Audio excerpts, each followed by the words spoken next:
Adil Ishfaq, who built a profitable SIM card distribution business. They claim their troubles began when another businessman, Mohammed Ayub, saw the success of their company and allegedly wanted a share in it. The case comes against a backdrop of growing scrutiny of alleged police involvement in criminality following testimony before the Madlanga Commission about law enforcement officials allegedly assisting criminal networks.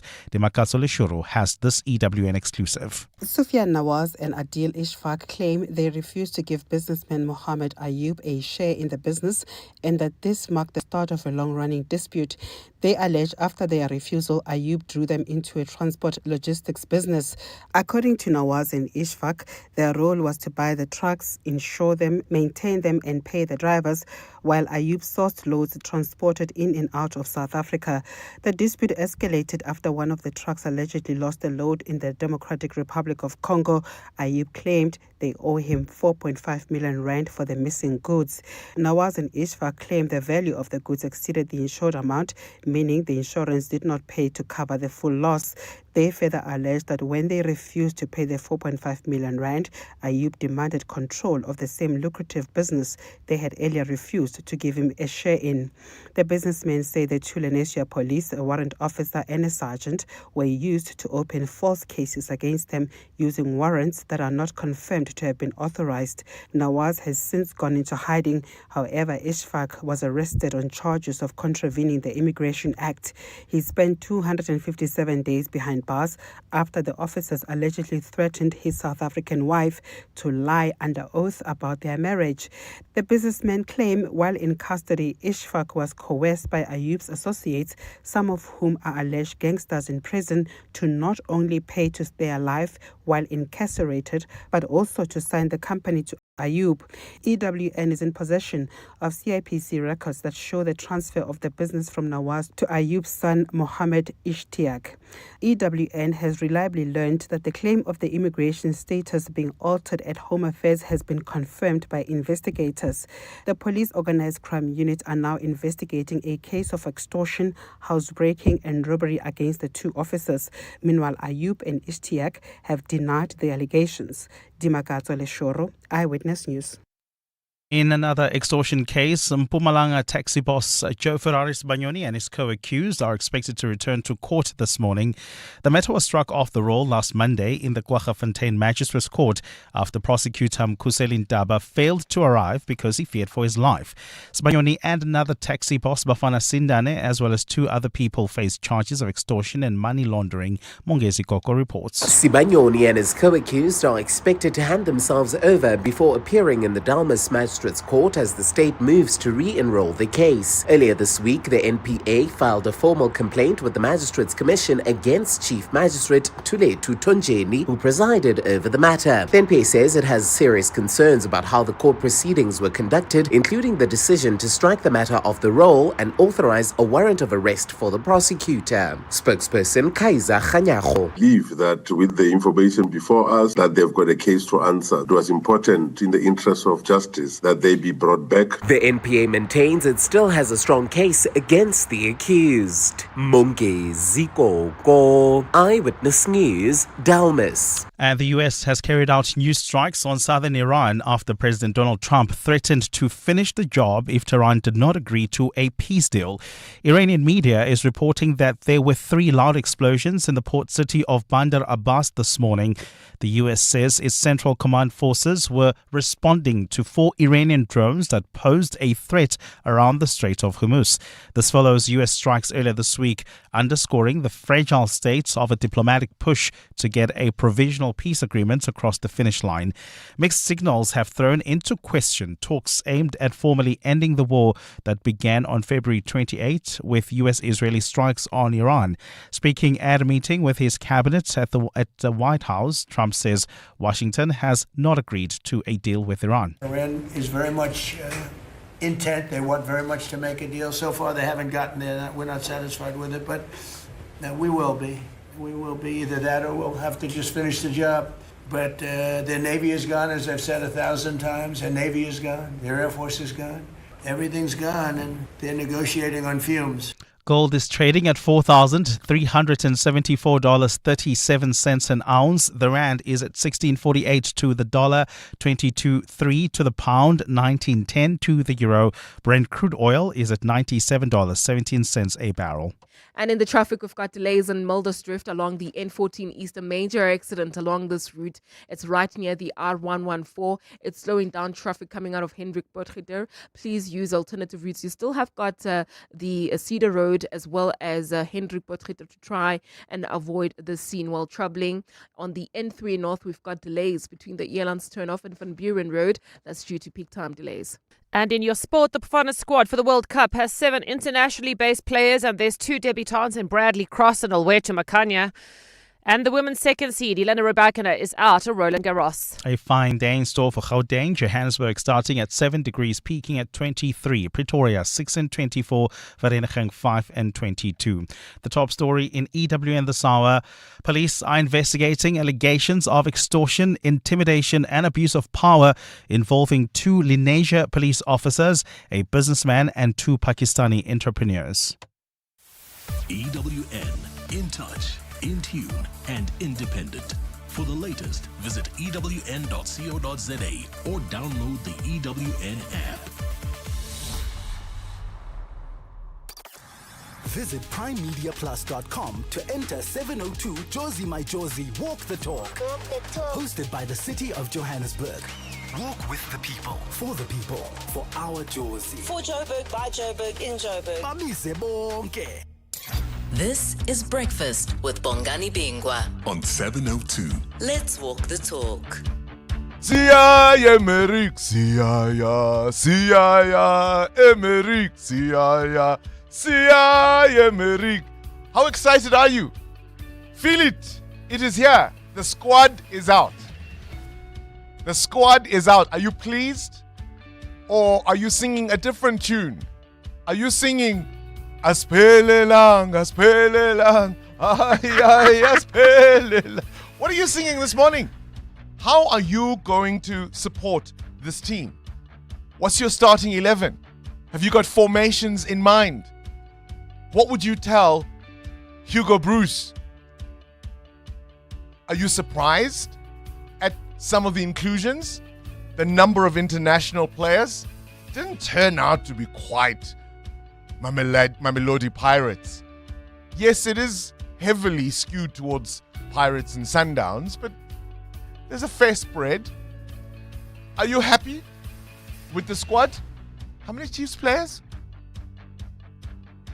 How many? It's Bafana. Stop this thing. Eh? Stop this thing. Oh, okay. Askisi here. Bradley. Are you happy with that choice, Mateo? Not quite. I'm not happy with the squad in terms of the makeup. There's 11 defenders. We could literally start a match with just the defenders, which I think is the defense Arsenal heavy. have taught us a story about clean sheets this season. Defense heavy, but we're not as good in terms of our set pieces. So I don't know where you'd find your goals in terms of people scoring goals. I think Giflinks was a big miss. South African winger who plays in the Danish league. I think Tito was a big miss, and I'm saying this because I'm looking at creative players going forward. We don't have enough of them. If Rele or maybe Zwane gets injured, it's going to be a very interesting tournament. Yeah. And how far can we go? I think the next round. Would that be good enough for you?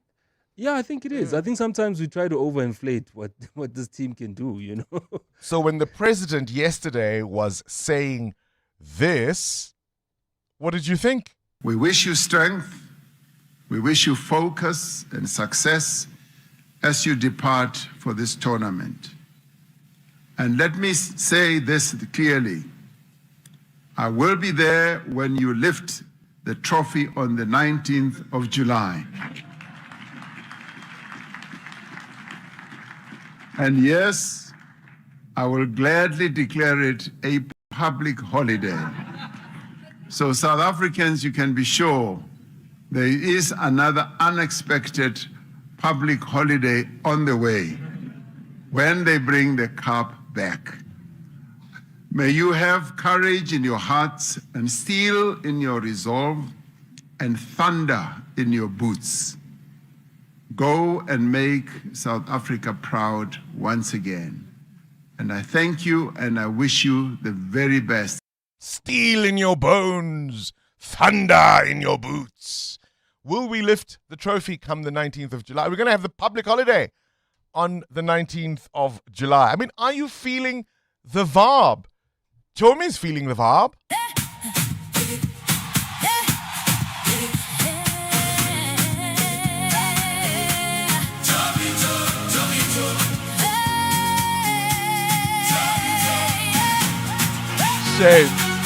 So this is an Arthur production, Arthur Mufukate, or is it Arthur Ifukate?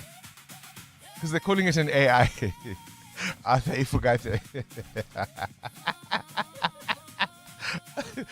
Have you heard this? This is a song by the artist Chomi. It's called Jovicho. It's meant to be in support of Bafana Bafana. Do you think this was done? What's their stable? 999? Do you think this was done at 999 Studios? I have no Should we idea. ask Rock? Yeah, let's ask Rock. Let's see what it comes up with. It's 12 minutes after 6. Welcome to the program. This is Breakfast with Bongani Bingwa on 702. Let's walk the talk.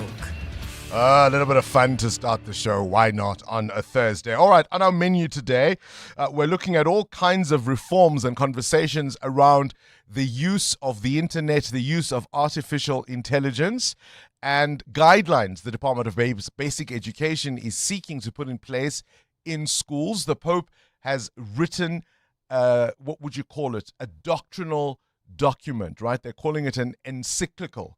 And it's quite an interesting story because Pope Leo XIV named himself after the last pope to be named Leo, who was Leo XIII, who wrote a seminal encyclical in the 1890s. And it was at the time of the explosion of big industries and big capital and the use in particular of child labor in factories as part of that industrial revolution. Kids as young as 8 years old working 14-hour days, essentially human beings being used as fodder in the production process. So that encyclical was addressing that. This Pope, the 14th, Leo XIV, is addressing similar concerns around AI and essentially the idea that humanity, human beings, are going to be dispensed with or at least be used as tools rather than use AI as our tool. We'll have that conversation with Emma Sadler, the social media law expert. And this question has been nagging at me all week. We're dealing with quite clearly a migration crisis in South Africa at the moment. There's no other way to dice it. There's no other way to explain it. Now, we can bring in experts who can give you the data. That at times does not square up with what people say they experience on the ground in their communities that have been deluged, quite frankly, by crime, by grime, right? Homes that once, housed 4 individuals in a household now have 25 people. How many stories have we heard of illegal immigrants, undocumented immigrants locked up in some suburban home? 30, 40 people living in one household. And there are all sorts of questions around human trafficking, etc., etc. How much does all of this have its seeds in our foreign policy approach since 1994? And did we sacrifice principle when it comes to our engagement of our neighbors for prestige? We got things like the World Cup in 2010 because of the support of the rest of the continent. We got to be invited to fora like the G20. We were often a guest at the G7, for example. I think at one point there was the G8, before Russia was kicked out. We certainly punched above our weight on the international stage at the United Nations, for example. All of that with the clear support of the rest of the continent. But did that support come at the price of South Africa looking away, for example, when there were human rights abuses, for example, when elections were stolen, that other observers would say have question marks, and we said we're absolutely fine. Remember when we were meant to arrest the former Sudanese leader, and we didn't, and we came up with all sorts of stories, right? So are we now living with the fruit of those seeds? We'll speak to Mwele Mbeki, the chairman of the South African Institute of International Affairs. And then just before 9 o'clock, fly away, my heart, don't despair. Judith Sapuma is here. You're with Bongani Bingwa. 7:02 weekday mornings, 6 to 9 a.m. 16 after 6. Amoramila, how are you planning to support Bafana Bafana? What's your message? Oh, good luck. Go and do your absolute best. Yeah, just, like any other parent would say, just be proud of representing a certain era, a certain class of football, and just make it your own. Make it your own. Are you looking forward to the combos, particularly of the strikers? Bothemba Zwane, for example, now working together with more evidence. Yeah. Up front, Muteo? Yeah, no, all I want from Bafana Bafana is to play like Bafana Bafana plays. Because the thing that happens when we go to World Cups, we turn into this team we don't recognize. Our players are nervous. We're keeping the ball at the back. We're trying to defend for our lives. I just want them to play freely. And if we lose playing like we usually play, then I'm okay with that. I don't want to watch a team I don't recognize. You'll take it on the chin if at least you know they're playing to their strengths, in the style that they're comfortable, but also with heart and passion. Yeah. I'll take your voice notes on 072-702-1702. Yeah, no, the squad, Bongs, to be honest with you, it's a good squad. But as Mateo was saying, you can't just take all the defenders and put them there. And to me, it's about Peterson. I think that boy deserves to be there, man. It just it deeply hurt me when they said Peterson is not in squad. But what can I say? Who am I? But at the same time, I'm a South African. Peterson deserves to be there. Peterson deserves to be there. Let's walk the talk. 7:02. 18 after 6, Mateo Kharipa, you've got a question of your own? Yeah, I want to ask a very personal question. But You don't talk politics, money, and religion. Wait, we are 7:02 breakfast. I want to know this morning, do you have any waste left to tighten your belt as a South African in this economy? I mean, we've been told to cut multiple times. When you said waste, I thought as in because it's Rubbish Bin Thursday in my area. So I thought you meant that waste. No, the waste. The waste. Yay. Okay. That you use your belt for. No, I mean... You run out of room. Literally, there's still quite a little waste. Yeah. There's quite a lot of waste if you're watching on YouTube. People on YouTube are like, yeah, no, he could still tighten. Oh, come on. Sure, it's getting incredibly difficult. But what have you not done? It's getting incredibly difficult to even making decisions about trips. I confronted a friend of mine who started dating a young'un, and they're out all the time. And we just did a random sample of what going out looks like. And I thought, where do you get all the money to be out so frequently, so often? Buying drinks, buying a round of drinks, buying spirits, buying beers.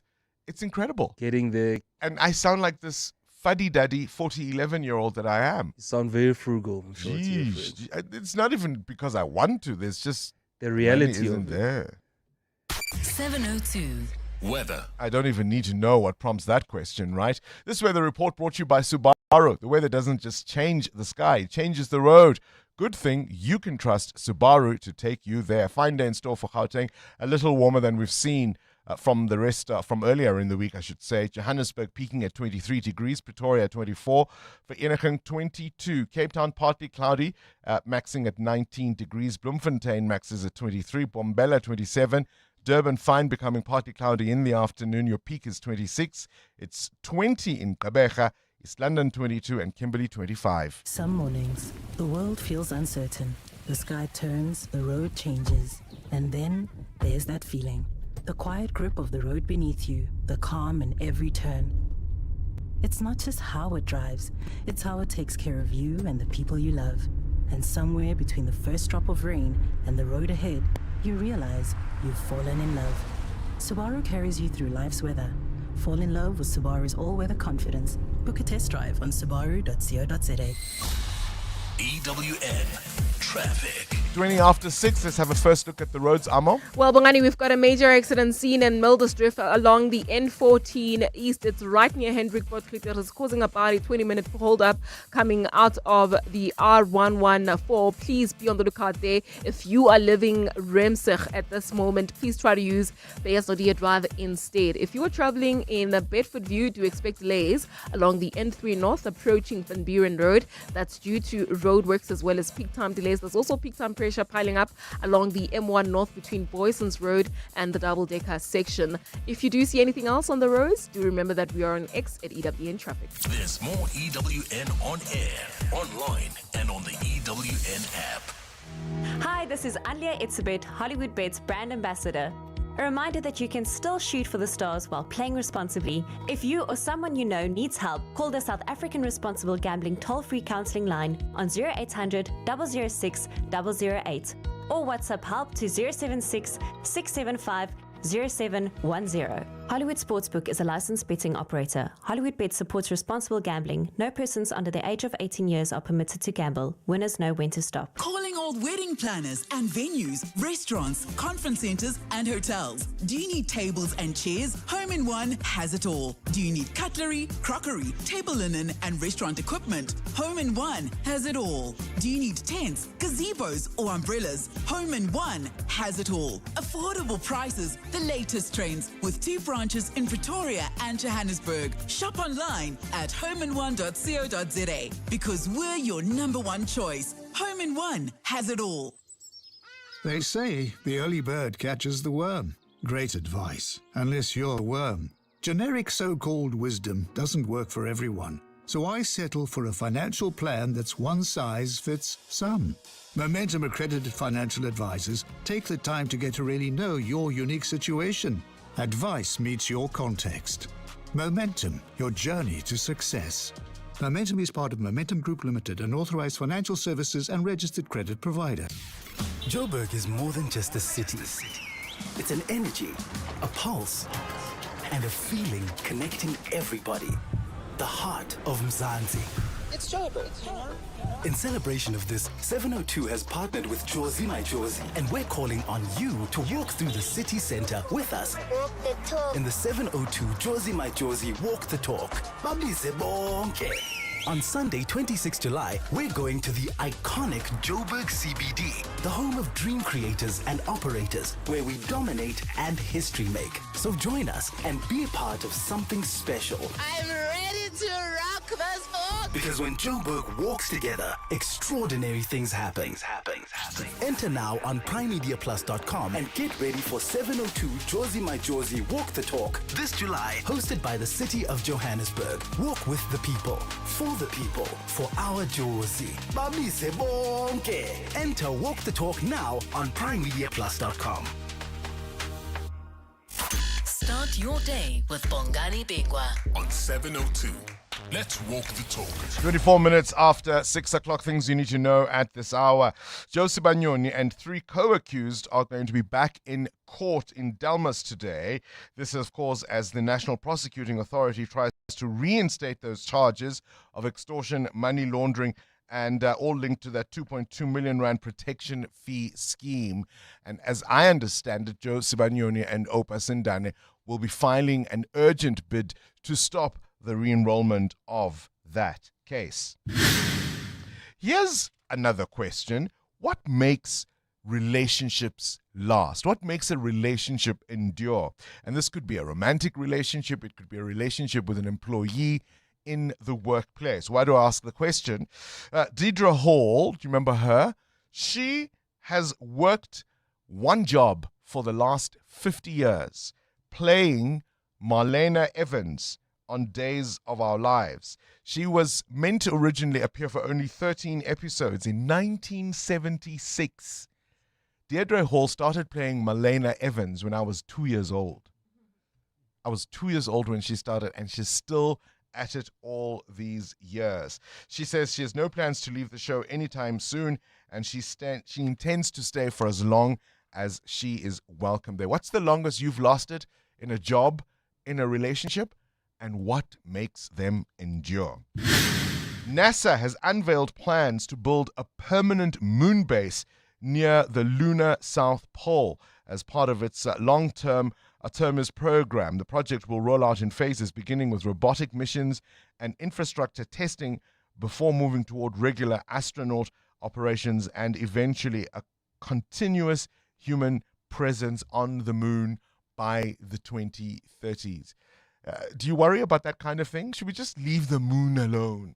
What if something goes wrong? Wasn't there, I think, a sci-fi movie some years ago where the moon breaks up and it becomes these little pieces because something went wrong at some space station operated on the moon? Or do you at least say that'll put paid to those who still carry the belief that the moon landing was fake? Johannesburg residents, well, fasten your seatbelts. The MMC, Loyiso Masuku, who's also the deputy mayor, by the way, has announced a raft of tariff increases for ratepayers. She's tabled a 97.1 billion rand budget. So you're going to be paying 9.1% more for electricity. Water will cost you 11% more. Refuse removal, 6.2% more. Property rates going up 3.6%. Is it bang for our buck? Does the city deliver quality services that make those increases justified? And you trust that the money will go where it's intended? And is it fair when we know some residents do not pay? And on this day in 1944, the Empress of Soul was born. Miss Gladys Knight, born in Atlanta, Georgia. She rose to fame, of course, with Gladys Knight and the Pips, delivering timeless hits like Midnight Train to Georgia across a career spanning decades. Gladys Knight has won multiple Grammy Awards, receiving major honors. She turns 82 years old today, and she even sang a Bond-themed song. This one, License to Kill.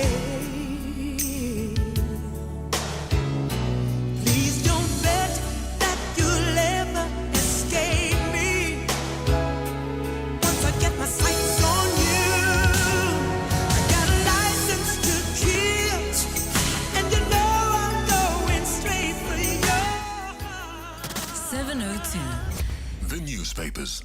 I want to go license to kill.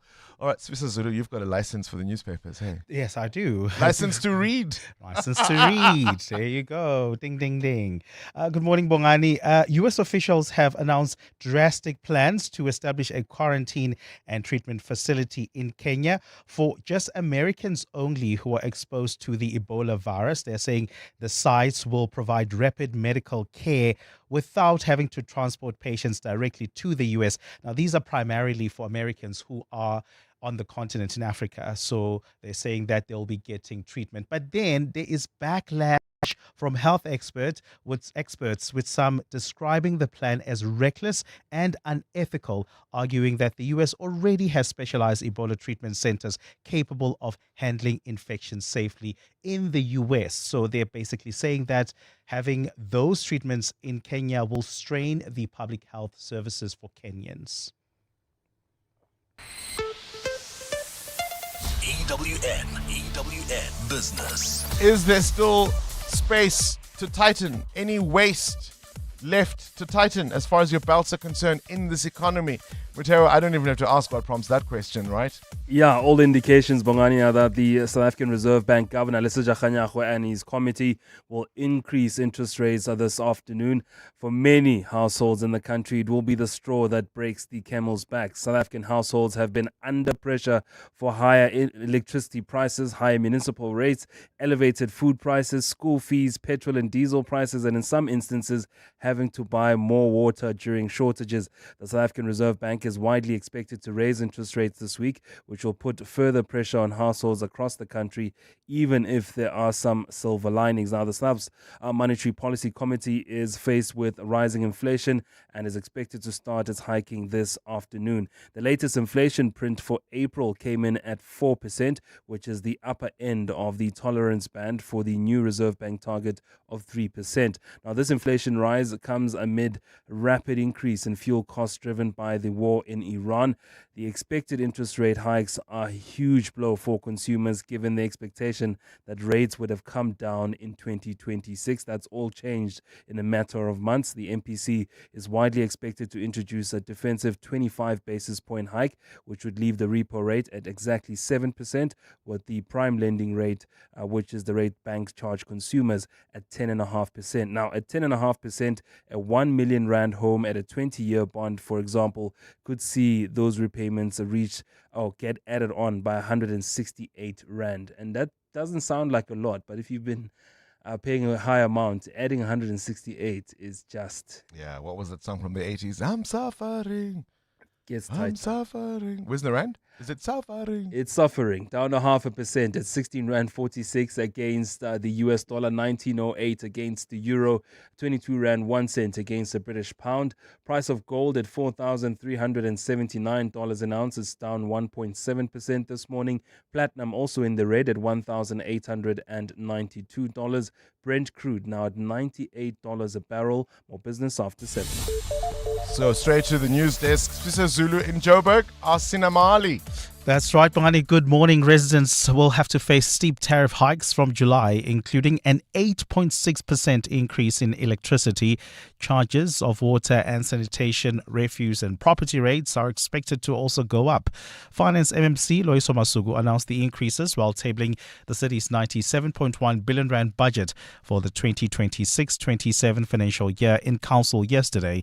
Masuku insists the increases are driven primarily by administered input costs hikes from Eskom and Rand Water that are largely outside the city's control, compounded by inflation operating pressures. The problem is not the absence of plans, but the persistent failure to convert them into measurable outcomes. The city manager must and should assist in leading an integrated implementation model and align departments and entities' service delivery priorities through measurable outcomes. Deputy President Paul Mashatile has promised Tafelsig residents in Cape Town a follow-up meeting on the impact of Operation Prosper. He visited the area yesterday after departing from a local police station, accompanied by heavily armed security and a blue lights motorcade.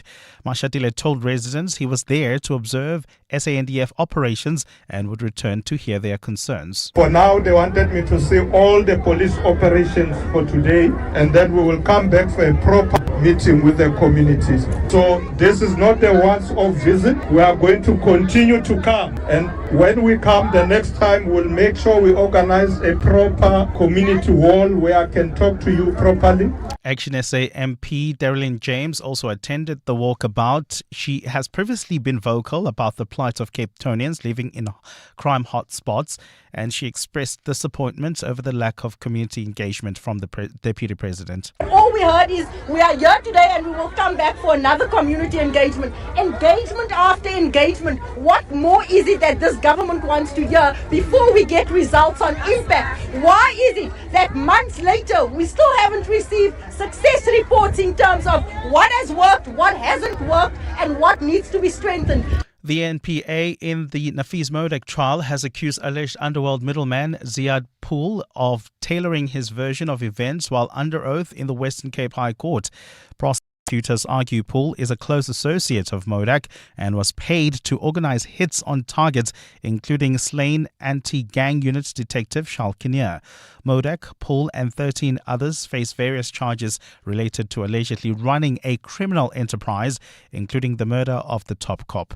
Carlo Peterson reports. Prosecutors claim Pool introduced the name of Andre Fabing, who died during the COVID-19 pandemic in 2021, during testimony for the first time. Pool makes no mention of his acquaintance with Fabing in an earlier affidavit. Pool told the court he worked for Fabing as a driver before later becoming a security guard for Modak, and insists he believed payments he received were from Fabing. Bank records show Pool received more than 200,000 rand from a company allegedly used by Modak to launder money for the criminal enterprise. During cross-examination, prosecutor Greg Vormrans pressed Pool on this omission, suggesting Fabing's role was fabricated to explain the payments. The trial continues on Monday. Carlo Peterson, Eyewitness News. And the personal assistant to Friends star Matthew Perry has been sentenced to 41 months in prison, capping a multi-year legal saga surrounding the actor's death. Kenneth Iwamasa, who injected Perry with ketamine, worked with 2 doctors to provide the actor with more than $50,000 of the drug in the weeks before his death. Iwamasa had no medical training. Perry was found dead in his backyard hot tub in LA in 2023. Iwamasa then pleaded guilty the following year to 1 count of conspiracy to distribute ketamine, causing death, and faced a maximum penalty of 15 years in prison. He was also sentenced to 2 years of supervised release and ordered to pay a $10,000 fine. A fine day in store for Gauteng today. The temperatures are at lows of 5 and 7 degrees, peaking at highs between 22 and 24. And in the traffic, we've got heavy traffic volumes along the N12 and the R24 West between Edenville Road and the Kilulis interchange, and the accident being reported there. There's also an accident seen heading towards Florida along the N1 North. It happened near Albertina Sisulu Road. It is causing heavy traffic volumes coming out of the N17. The top story of this hour: Joburg residents face steep tariff hikes from July, including an 8.6% increase in electricity. Let's hear from Dr. Armand, owner of Monument Dental, why it pays to switch to OUTsurance Business Insurance. It was 1 call and I was covered immediately. We are very happy with the premium we're paying. I wish I did it sooner. For dentistries, general medical practices and all other businesses, get a quote today and see why it pays to switch to OUTsurance Business Insurance. Visit outsurance.co.za or call 08600 60,000 today. Licensed insurer and FSP. TCs and information online. At Dis-Chem, we're bringing you better health this winter. Swipe your Better Rewards card and save 102 Rand on A. Vogel Akina Force 100ml drops, now only 262 Rand 79. And save 147 Rand on Insumax Q 30-day supply, now just 378 Rand 71. Look out for the yellow label to shop Better Rewards brands in-store and online and get 10% off instantly on top of the promo price. Offers valid until 14 June at Dis-Chem. Better health starts here. The Johannesburg Philharmonic Orchestra's Winter Symphony Season, featuring masterpieces by Beethoven, Tchaikovsky, and more, is sure to exhilarate music lovers. Concerts take place on Thursday evenings from 4 to 25 June at the Linda Auditorium. Tickets available at Quicket. Coming up in the next hour, What's the Question? It's brought to you by OUTsurance. 3,000 Rand in cash is up for grabs. Send us an answer based on something that piqued your interest in the show, and for that you win 1,000 Rand. Simply WhatsApp us your name and the answer to 072 702 1702. Later, someone else will ask a question to win 2,000 Rand. SMS out to 45142 now, and you could save on your car insurance. 702. WhatsApp Bongani on 072 702 1702. Morning, Bongani. I get so furious when I hear of all these municipality increases because why? What are they doing, really? I mean, I stay opposite the park. We cut our own grass. We get together. We pay a garden service because they never come and maintain the park. You know, we do most of our own maintenance. So nothing justifies this increase except that they just want more and more to go to Bali and drink and spend on useless things. It's really sad. It's really sad. It's frustrating. Vuya from Boksburg. Vuya from Boksburg. I want you to listen to the Deputy Mayor and Finance MMC Loiso Masuku yesterday tabling that budget. For indigent households, through the expanded social package, free water allocation, as mentioned earlier, and a 100% rebate on sanitation charges. A water demand management levy of 107.74 cents per month. Domestic connection covers the fixed network and availability cost. Pick it up's tariffs increased by 6.2%, below the increase in water and electricity, reflecting the mandate to keep waste management accessible while advancing financial sustainability. Property rates increased by 3.6%. This is the lowest increase of any service charge, deliberately set to balance budgetary requirements with affordability. That's the Finance MMC. So my producers and I'm going to confess, be gentle with me, 702 Land. I'm going to confess, because I said to my producers, I said, here we are, we're being told electricity will cost us 9% more. Water will cost us, hold on, I've got to get my figures right here so that I don't make up stories. But we're going to be paying a whole lot more.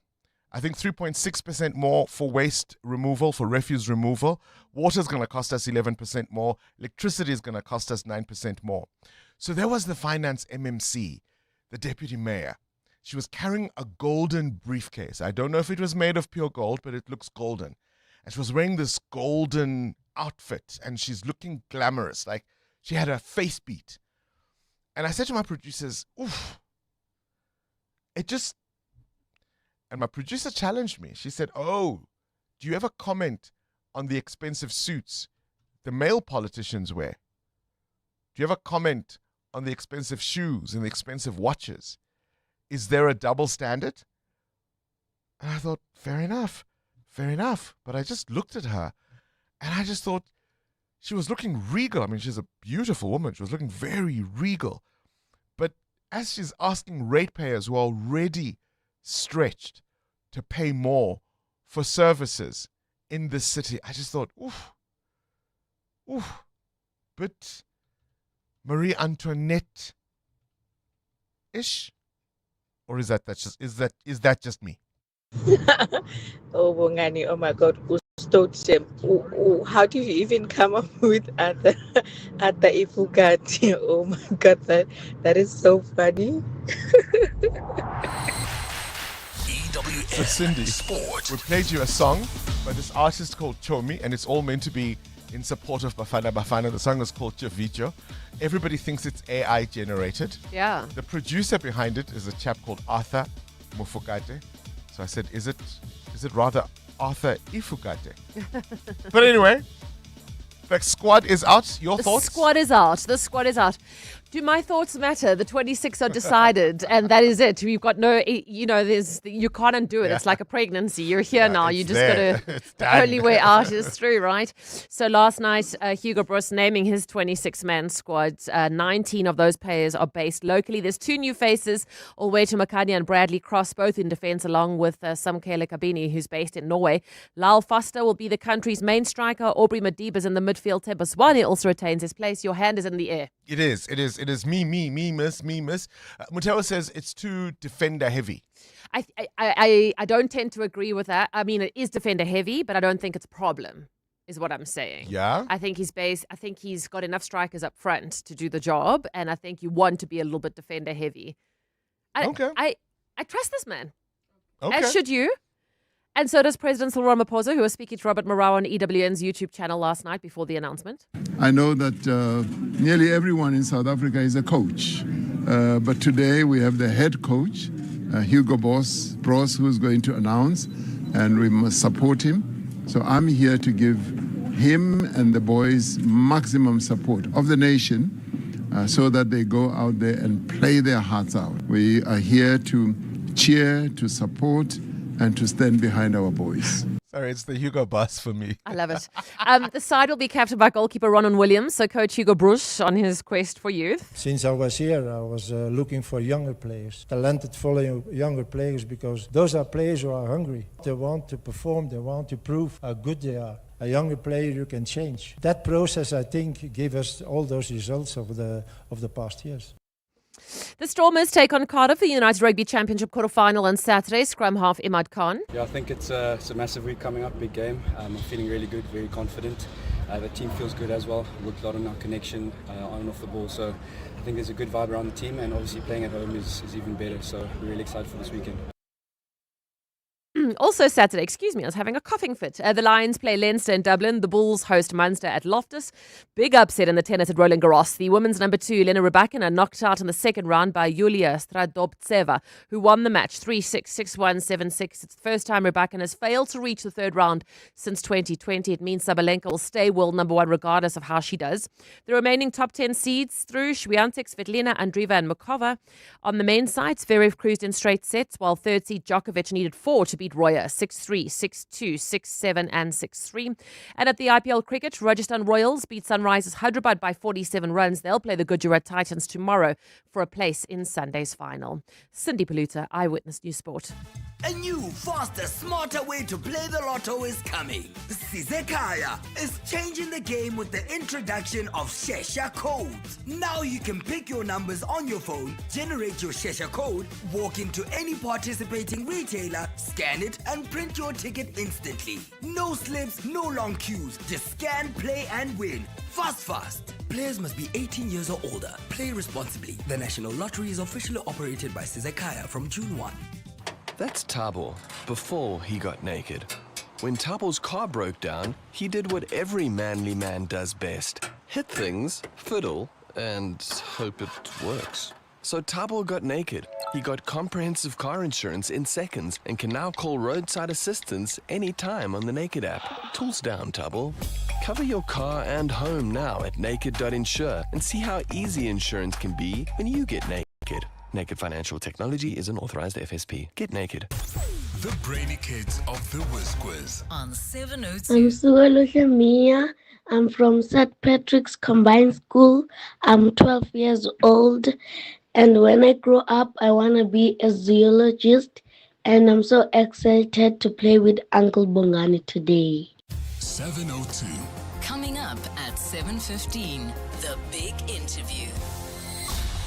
EWN Traffic. This EWN Traffic brought to you by Outsurance. SMS out to 45142 now, and you could save on your car insurance. If you don't, you can ask them for 500 Rand. There's a crash on the N14 East. Amo, is it a bad one? It is indeed a bad one, Bongani. It happened right near the R114 and it's causing heavy traffic volumes coming out of Hendrik Potgieter Road. This is in the Mildersdrift area. So if you are leaving Remsig, because I'm already seeing delays piling up on Hendrik Potgieter Road, please try to use Peter Road and then turn off at Beyersnodia Drive for ease of traffic towards the N14. Then if you're traveling on the N1 North heading towards Florida, we've got another accident seen right near Albertina Sisulu Road. It's causing about a 15-minute hold-up coming out of the N17. There's also bumper-to-bumper traffic reported on the N3 North. That's between the Elands Interchange and Van Buren Road. Peak time delays there. Please be patient on the route. More updates coming up. There's more EWN on air, online, and on the EWN app. Things people stress about in traffic. Number 48. Did I upload the updated version of the presentation? Oh, the anxiety. Well, with the Outsurance Pointsman on your route, at least the traffic is one less thing to stress about. The Outsurance Pointsmen have been easing traffic congestion so we all get to where we need to be quickly and safely for the past 20 years. With Outsurance, you really always get something out. In partnership with 702, Outsurance is a licensed insurer and FSP. Managing your workforce shouldn't be complicated. That's why businesses choose Onacy, a proudly South African cloud-based payroll and HR solution. From payroll and e-recruitment to performance management and self-service tools, we streamline the way businesses handle their people. Scalable, secure, and always online, our system evolves with your needs because your workforce deserves the best. Switch to Onacy and experience payroll and HR done right. Visit onacy.com today. Your boss noticed. Your ex noticed. The neighbors definitely noticed. Because some cars say, I rented a car. And some cars say, I rented the car. Sani Sixt Rent a Car. Premium rentals. For people who don't settle. Choose the right car. Rent Sani Sixt on sani.co.za. That's Amanda, before she got naked. When the power tripped, Amanda felt more helpless than when her mom-in-law called her lasagna different. So Amanda got naked. She got car and home insurance at a lower premium and can now call an electrician anytime via the Naked app. There we go. Cover your car and home now at naked.insure and see how easy insurance can be when you get naked. Naked Financial Technology is an authorized FSP. Get naked. Join us. Let's walk the talk.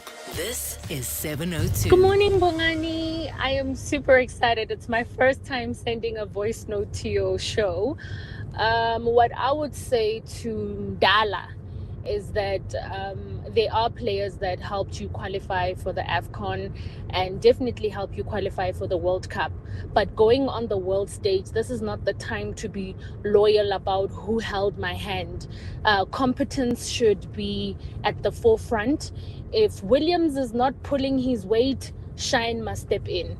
The truth of the matter is that we all have our favorite teams, but when it comes to the national team, we become one, and favoritism is not going to take us to the next stage.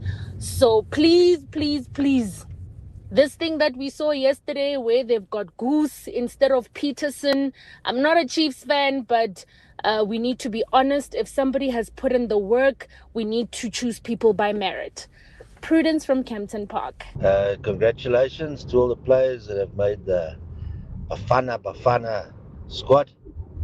Those that were watching last night, I just wonder who else thought right at the end there when they gave over to the president, Danny Jordan. How many other people thought, yes, is this guy still in the job? Surely. I mean, he didn't even get much of a clap when they introduced him. And that was the trigger for me to switch off. He's been there since, 1996 he was there. Gosh. Who is the whizziest of them all?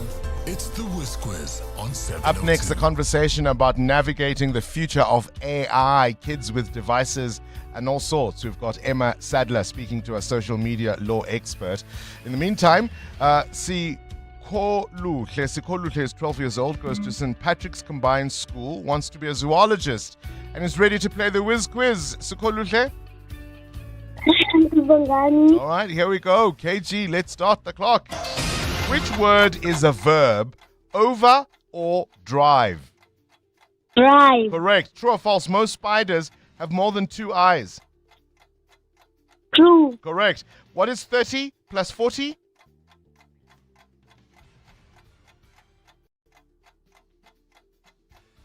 It's 70. Correct. Which team has more players on the field? Netball or cricket? Cricket. Correct. What does the letter K stand for in a pack of cards? King. Which Asian island country uses the yen as a currency? Is that China or is it Japan? Japan. Correct. True or false? The cheetah is a member of the Big Five. Yes. True or false? True. It's false. It's false. And just took a little too much time there, Sugoluhle. So you walk away with 500 Rand. But tell you what, this Friday is Slipper Day, and our friends at Reach for a Dream have a hamper for you. I just need you to answer this quick question. Is it a fact or is it a fuzz? You can buy a 20 Rand stick. Let me finish. A 20 Rand sticker at Wimpy or a Crazy store to take part in Slipper Day. Is that a fact or is that fuzz? It's a fact. It is a fact. Additionally, then, you will win a pair of slippers, a plush toy, a drawstring bag, a key ring, and some playing cards. And you'll never get that question wrong again. Sikoluhle, you walk away with that and 500 Rand. The Brainy Kids of the Whiz Quiz. On 702. Current events, developing stories, Tough questions. your voice making a difference. This is Breakfast with Bongani Bingwa. Is humanity at a crossroads with technology? The Basic Education Department is working on formal screen time guidelines for children aged 2 to 6. There are concerns about language development delays, sleep problems, and social development. Just this week, Pope Leo XIV released a major doctrinal document. They're calling it an encyclical, and it's calling for strict global rules on managing artificial intelligence. He's warning that unchecked AI could concentrate power, erode human dignity, and even hand life and death decisions to machines instead of humans. And closer to home, of course, the Department of Communications and Digital Technologies is grappling with our future AI policy. Emma Sadler is a social media law expert and founder of the digital law company and joins us. Emma, pleasure to have you on our show. Let's start perhaps with that overarching question I asked in my introduction. Is humanity at a crossroads in terms of the technologies we have and those still to come? Well, good morning, Bongani. Thank you for having me. Yes, I think it is. I think that finally the world is waking up. We've seen the harm that has been caused by social media, particularly amongst children, for the last 15 years. And I think that there are great fears about how this much more powerful technology is going to be managed, regulated, and how it's going to roll out amongst our children and what kind of impact it's going to have. So I think we are at a crossroads. I think we've seen recently just how wrong the social media companies have got it, and I'm afraid we're already seeing how wrong the AI companies are getting it. Now, you're something of an Olivia Pope. You're often brought in by schools, by families, institutions when trouble is on the horizon. What are some of the horrors you encounter to the degree that you can share them? Much less glamorous than Olivia Pope. But yes, I mean, it's just unbelievable, Bongani, how many cases we're dealing with literally every single day. So if we think about what's been introduced with the big AI themes, what I'm seeing amongst the children, and I speak at schools just about every day, and I ask the kids, who's got an AI companion? Who uses AI as a therapist? Who's in a relationship, a romantic relationship with an AI chatbot? Good God. I literally have to say these words, Bongani, in every school talk is, do not fall in love with a chatbot. You can't take your chatbot to your matric dance, which sounds an absurd thing to say, but then I see them all nudging each other. I've had kids as young as 9 tell me that their best friend is AI and that she's so nice to me. She's just always available. And I talk to her when I'm lonely. I literally had that conversation in a school talk on Thursday. So I think that the AI companions is a worrying thing. By far the biggest issue that I'm dealing with in terms of scale and in terms of impact are the deepfakes, the image-based violence caused by AI-generated content. So what we're seeing is a huge amount. I mean, we saw in January, the statistic was that Grok AI, Elon Musk's AI chatbot, was creating at least one non-consensual sexualized image per minute. And those images included children. And I can tell you, because I was the first responder, included many, many South Africans.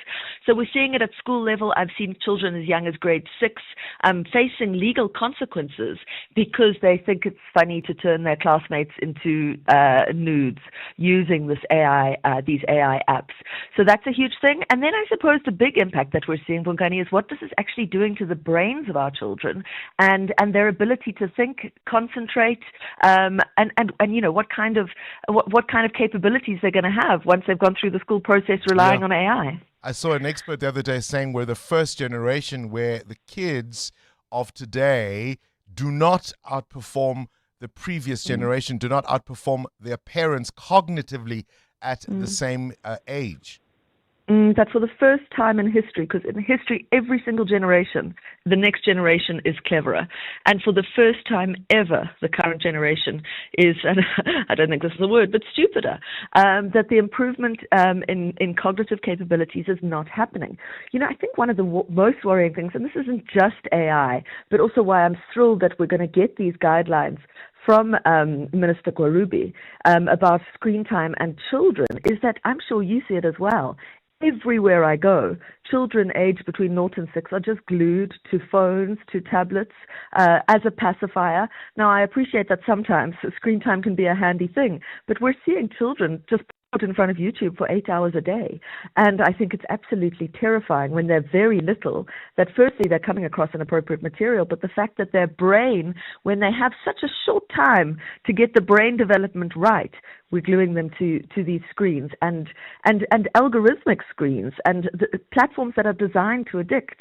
There was just this fascinating case that came out of a court in the US, Bongani, where they found Meta legally responsible for addicting our children. So in the same way that in the 1990s, the tobacco companies were held responsible for the harmful, addictive products they were selling, now social media has finally been found to be A, addictive, and B, harmful.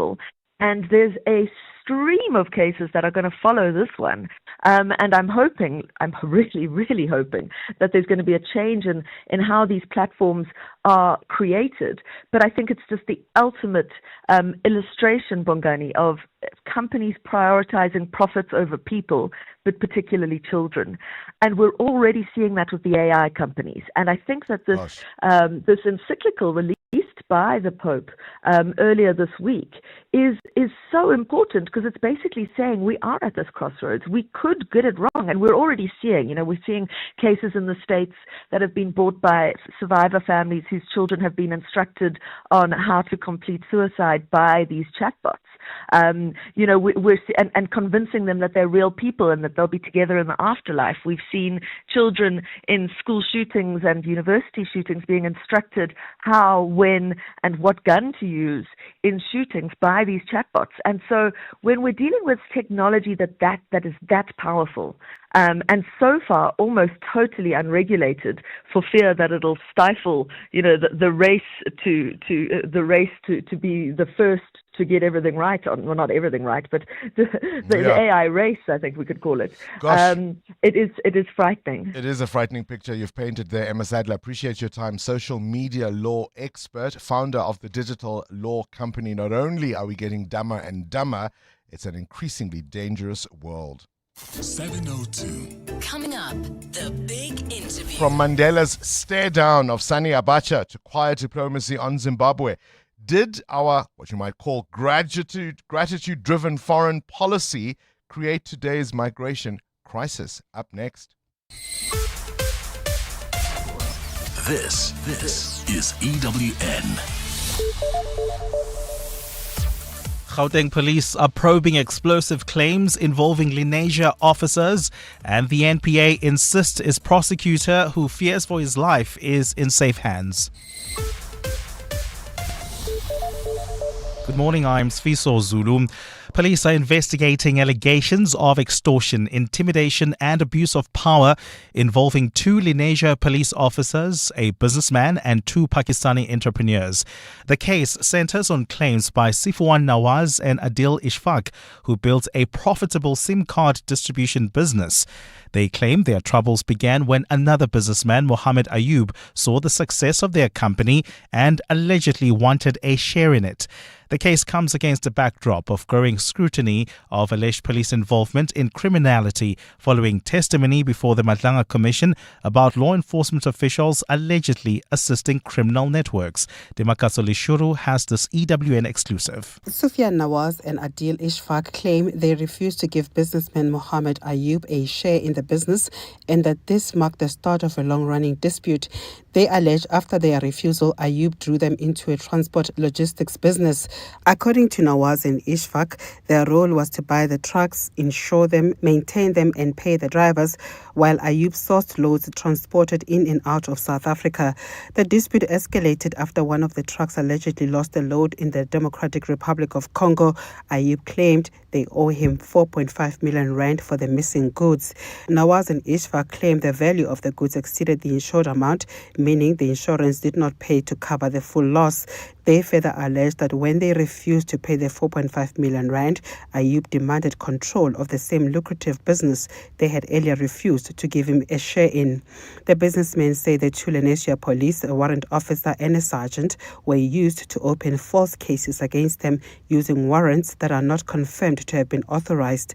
Nawaz has since gone into hiding. However, Ishfaq was arrested on charges of contravening the Immigration Act.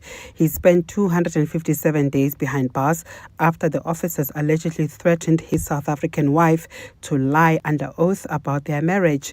The businessmen claim while in custody, Ishfaq was coerced by Ayub's associates, some of whom are alleged gangsters in prison, to not only pay to stay alive while incarcerated, but also to sign the company to Ayub.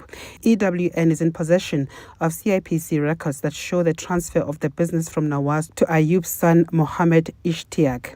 EWN has reliably learned that the claim of the immigration status being altered at Home Affairs has been confirmed by investigators. The police organized crime unit are now investigating a case of extortion, housebreaking and robbery against the two officers. Meanwhile, Ayub and Ishtiak have denied the allegations. Dimakatso Leshoro, Eyewitness News. The NPA says the prosecutor, who was a no-show in the extortion case involving Mpumalanga taxi boss Jose Banyoni, remains safe but is still suspended. The prosecutor failed to appear in court last week, allegedly over fears of an assassination plot against him. NPA spokesperson Keza Khanyago says they are challenging the magistrate's orders to have the prosecutor arrested for contempt of court. No, those processes are not the same. There was a process where we suspended the prosecutor and we're doing internal investigation. That part is still going on, and therefore, if we find that he has not done anything wrong, because we only believe in what he's saying, but we've got to verify all of the things that he's saying. Then the second process was in relation to leave to appeal, and that is meant to protect him from being arrested. The EFF wants Parliament to oppose President Cyril Ramaphosa's attempts to block an impeachment hearing against him. The party also believes National Assembly Speaker Thoko Didiza is conflicted in the matter because she toed the ANC party line and voted down a report in 2022 that suggested Ramaphosa breached the law. The EFF wants Didiza to involve all political parties in the legal decision-making in response to Ramaphosa's application filed in the Western Cape High Court. Lindsay Dentlinker takes a look. While the DA and ATM say Parliament must forge ahead with its impeachment process, regardless of the President's legal challenge of the parliamentary report on Phala Phala, the EFF is insisting Parliament take a stand against the review. The party's chief whip, Nontando Nolachungo, says not opposing the review of the independent panel report commissioned by Parliament would undermine its authority, integrity and constitutional role. In a letter to the Speaker, the EFF has complained that only the ANC's chief whip, Mdumiseni Ntuli, was allegedly consulted on legal matters following the Constitutional Court ruling earlier this month that Parliament should establish an impeachment committee. The EFF wants all political parties to make submissions on opposing the President's application to the High Court and to make suggestions on the appointment of a legal team. The party is itself threatening to approach a court if Speaker Thoko Didiza does not act inclusively and fails to respond to their demands within the next 2 days. Lindsay Dentlinger, Eyewitness News, Parliament. Gold is trading at $4,374.37 an ounce. The rand is at 16.48 to the dollar, 22.3 to the pound, 19.10 to the euro. Brent crude oil is at $97.17 a barrel. And in the traffic, we've got delays along the N3 North between the Earlands Interchange and Van Buren Road. There's also queuing traffic in Benoni. This is along the R23 North. This is due to a major accident as well. So heading towards the N12 could be problematic this morning, particularly if you use the R23. In your sport, two debutants in the Bafana squad to represent the country at the FIFA World Cup in Bradley Cross and Alberto Macania. Crystal Palace beat Real Vallecano 1-0 for a first European trophy in club history. In tennis, the world number 2 Rybakina is out of Roland Garros. And in the Telkom Netball League, the table-topping Crinums remain unbeaten, while the Southern Stings have moved up to second. A fine day in store for Gauteng. The temperatures will peak at highs between 23 and 24 degrees. The top story in EWN this hour.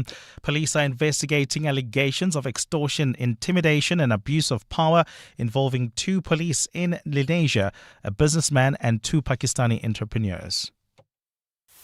EWN, in touch, in tune and independent. For the latest, visit ewn.co.za or download the EWN app. We're calling on Joburg to walk the inner city with us. In 702 Josie My Josie Walk the Talk. Babize bonke. Enter now on primemediaplus.com. This is Breakfast with Bongani Bingwa on 702. Let's walk the talk. 9 minutes after 7 o'clock, this investigation claims of extortion, intimidation, abuse of power. It's all happening in Lenasia. And how much is this a reflection of the kinds of things many South Africans say they witness or indeed are a part of all around the country? All right, so the case centers on a businessman who claims to have built a thriving business. Then they say, these two businessmen, in fact, there's two of them, they say somebody else saw that their company was doing well and wanted a piece of the pie and proceeded using institutional mechanisms to essentially hijack the building and take it up, the business, and take it away from them, including changing registration details. And how much is this the kind of thing we have seen over and over and over at the Madlanga Commission of Inquiry? This is Breakfast with Bongani Bingwa on 702. Let's walk the talk. The other issue we're keeping an eye on is, of course, developments around the local government elections later in the year. And I think it's important to remind you of what we heard from the Electoral Commission of South Africa's CEO, Sai Mamabolo, speaking at the launch of the electoral program in Midrand, saying preparations for the voter registration weekend that's going to be available in June are at an advanced stage. And I've been saying, get everyone you know to register. They don't have to tell you who they're going to vote for, but they must go to the polls and make their mark. Get your family, get your friends, get your adult children if you have them. Get anybody but everybody you know to register to vote. Today's launch marks the beginning of an intensified public awareness ahead of the voter registration weekend on 20th and 21st June. Just under 24,000 registration stations across 4,488 wards will open over 2 days to enable citizens to register, to verify personal details, and to ensure correct registrations. Preparations are well advanced, with the Department of Home Affairs ensuring that its offices will open countrywide to facilitate citizens' applications for identity documents, which are a prerequisite for registration. One of the other questions we must certainly grapple with is the president and his response to that panel report. It's all to do with, of course, the possible impeachment of number one. And I want to know from you, what are your thoughts? Is the president exercising his democratic right to put in a review application of that panel report? That's exactly, of course, what he has done. He's argued all sorts of things, including that those justices did not apply their minds to certain key elements of what they should have looked at, including whether or not some of the evidence they relied on could in fact be admissible. Those are some of the things the president has argued. He says they didn't even test whether he acted in bad faith or not in getting to their view or decision that there's a prima facie case for him to answer. Well, not having any of that is the African Transformation Movement. Vuyo Zungula, their parliamentary leader, is pushing for the Western Cape High Court review application to be heard quite soon. This is reporting from the Business Day, by the way. And essentially what the ATM is arguing is that the president is using a Stalingrad-style approach in defending this matter. Why not have it out in the open? Even the EFF has argued that they're not so much looking for an impeachment of the president, but they do want the facts that he has told to be put under scrutiny. Should the president defend himself as is his right? Or do you look at it and say, another president, another Stalingrad? You're with Bongani Bingwa. 702 weekday mornings, 6 to 9 a.m. Here's a frightening statistic. Statistics South Africa. Their data shows that social grant dependence in South Africa has now more than tripled since the year 2003, with nearly 40% of individuals receiving some form of social grant. And in that context, then, we're being told in Johannesburg to brace ourselves for tariff increases for water, for electricity, for refuse removal, and even property rates. Another interesting story I think you should know about. A court has overturned a maintenance order that required a man to pay 2,000 rand to his ex-wife for the rest of her life or until she gets remarried. A higher court ruling there was an insufficient legal basis for the initial order, and I thought that was quite interesting. And it was on this day, 1961, that Amnesty International was founded by a lawyer from London, Peter Berenson. He read about the arrest of a group of students in Portugal and then launched a one-year campaign to free them called Appeal for Amnesty. And today, Amnesty International has over 1 million members in 150 countries, and they work to free prisoners of conscience, try and stop torture and the death penalty to guarantee human rights for all. 702. Up next, The Big Interview. EWN Traffic. Quick traffic update, and we look at the sins of our democracy. Amok? Well, Bongani, in Pinoni, we've got a major accident scene along the R21 northbound. It happened right near Dube Street. It is causing heavy traffic volumes. Do expect about a 20-minute hold up there. While traveling in Kempton Park, unfortunately, another accident scene along Zuurfontein Road. It happened after Islandale Road. It's causing massive queues towards Modderfontein Road. More updates coming up. Stay tuned. There's more EWN on air, online, and on the EWN app. 702. The Big Interview. With Bongani Bingwa. 16 after 7. I've been seized with a question this week in light of our current migration crisis and the response to it. And I went back to 1994, and you could very easily argue that our foreign policy approach, particularly towards the rest of the continent, has been about liberation solidarity, a posture, you might even argue, that's rooted in gratitude for the support not only the ANC but other liberation movements received during the struggle against apartheid. Now, some have said that's translated to an open-door approach to Africa.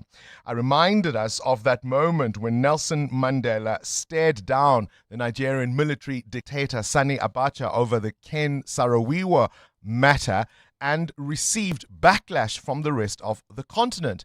There is a view that because we have tended to close ranks with other countries on the continent, when there's been economic and political meltdowns, we are now essentially living with the fruits of those seeds. When Zimbabwe dysfunctions, when Mozambique dysfunctions, their citizens come here.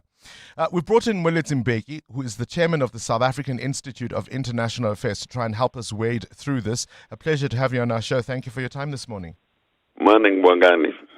I invited a veteran of our politics yesterday, Nkosazana Dlamini Zuma, and I thought she would have more than most institutional knowledge and reference as a former health minister, as a former foreign affairs minister, as a former Home Affairs Minister, and of course, a chair of the AU Commission.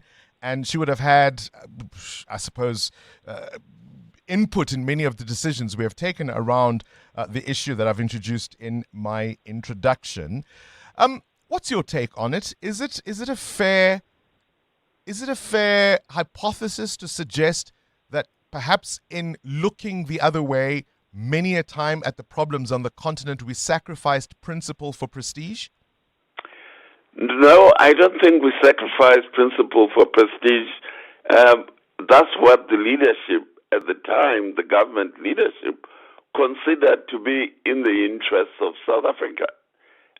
I think there is a tendency to put too much emphasis on issues of prestige and of friendships from the past, of solidarity and so on.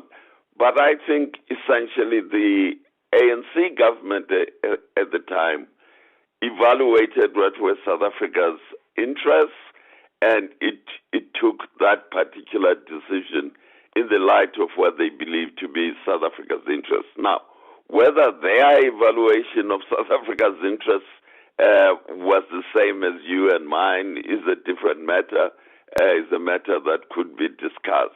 But I don't really think it was driven just by old friendships. Of course, there are many factors that influence these decisions, but there has been this view that liberation movements tend to club together. And I think a critical moment was certainly the 2000 election in Zimbabwe. The MDC was largely believed to have won it. And you know how the rest of that story unfolded with quiet diplomacy and so on. And as you say, part of the thinking was if Zimbabwe were to go into some kind of meltdown, those people perhaps might come to this country. They did so anyway.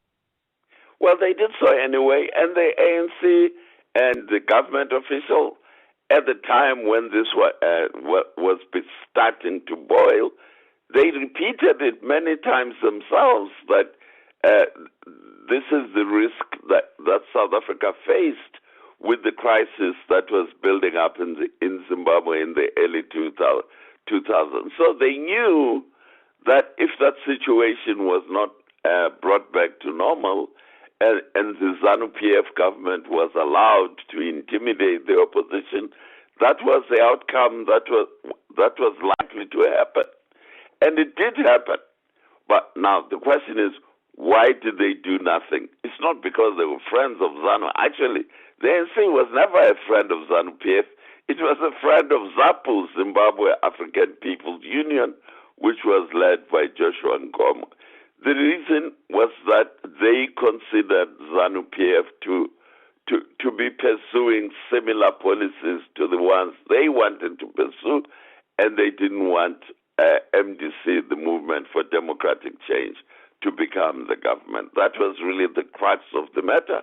And they then allowed, in a way, or cooperated with the ZANU-PF regime to do what it was doing.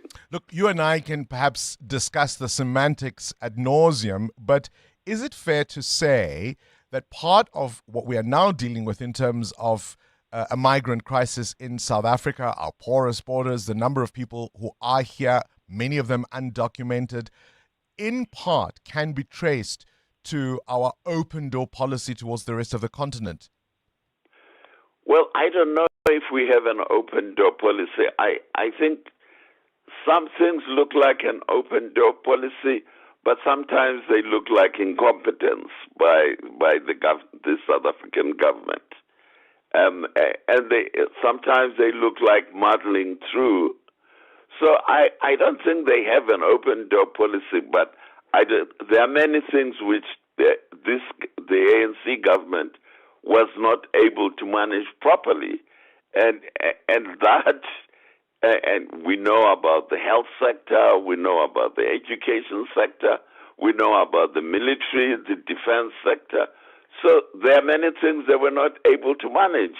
So we shouldn't give them an excuse of saying they were pursuing an open door policy when actually they were being incompetent. So it's a cocktail of failures, as you've just described, in terms of the various sectors. I would throw in border management there as well. We're now sitting with a scenario where many South Africans feel they're under a deluge of crime and grime, and the finger consistently points at migrants who are here in this country, even illegally. Is that anger misdirected? Yes, it is absolutely misdirected. South Africa's problems are not caused by migrants, whether here legally or here illegally, which is not to say that anyone should go into any country illegally. But that's not the source of the problems. The source of our problems in South Africa, first, let's take the problem of unemployment, because that's one of the big drivers of this scapegoating of foreigners in South Africa. Is that they are taking jobs for South Africa. The unemployment levels are not caused by foreigners. The unemployment problems are caused, to a large extent, driven by wrong economic policies which disincentivize investment. And so there's very low investment, and the South African economy is the lowest performing economy in Africa. But if I may push back against that, many South Africans will say, hang on, but these jobs are taken, whether it's in the retail sector, whether it's in the hospitality sector.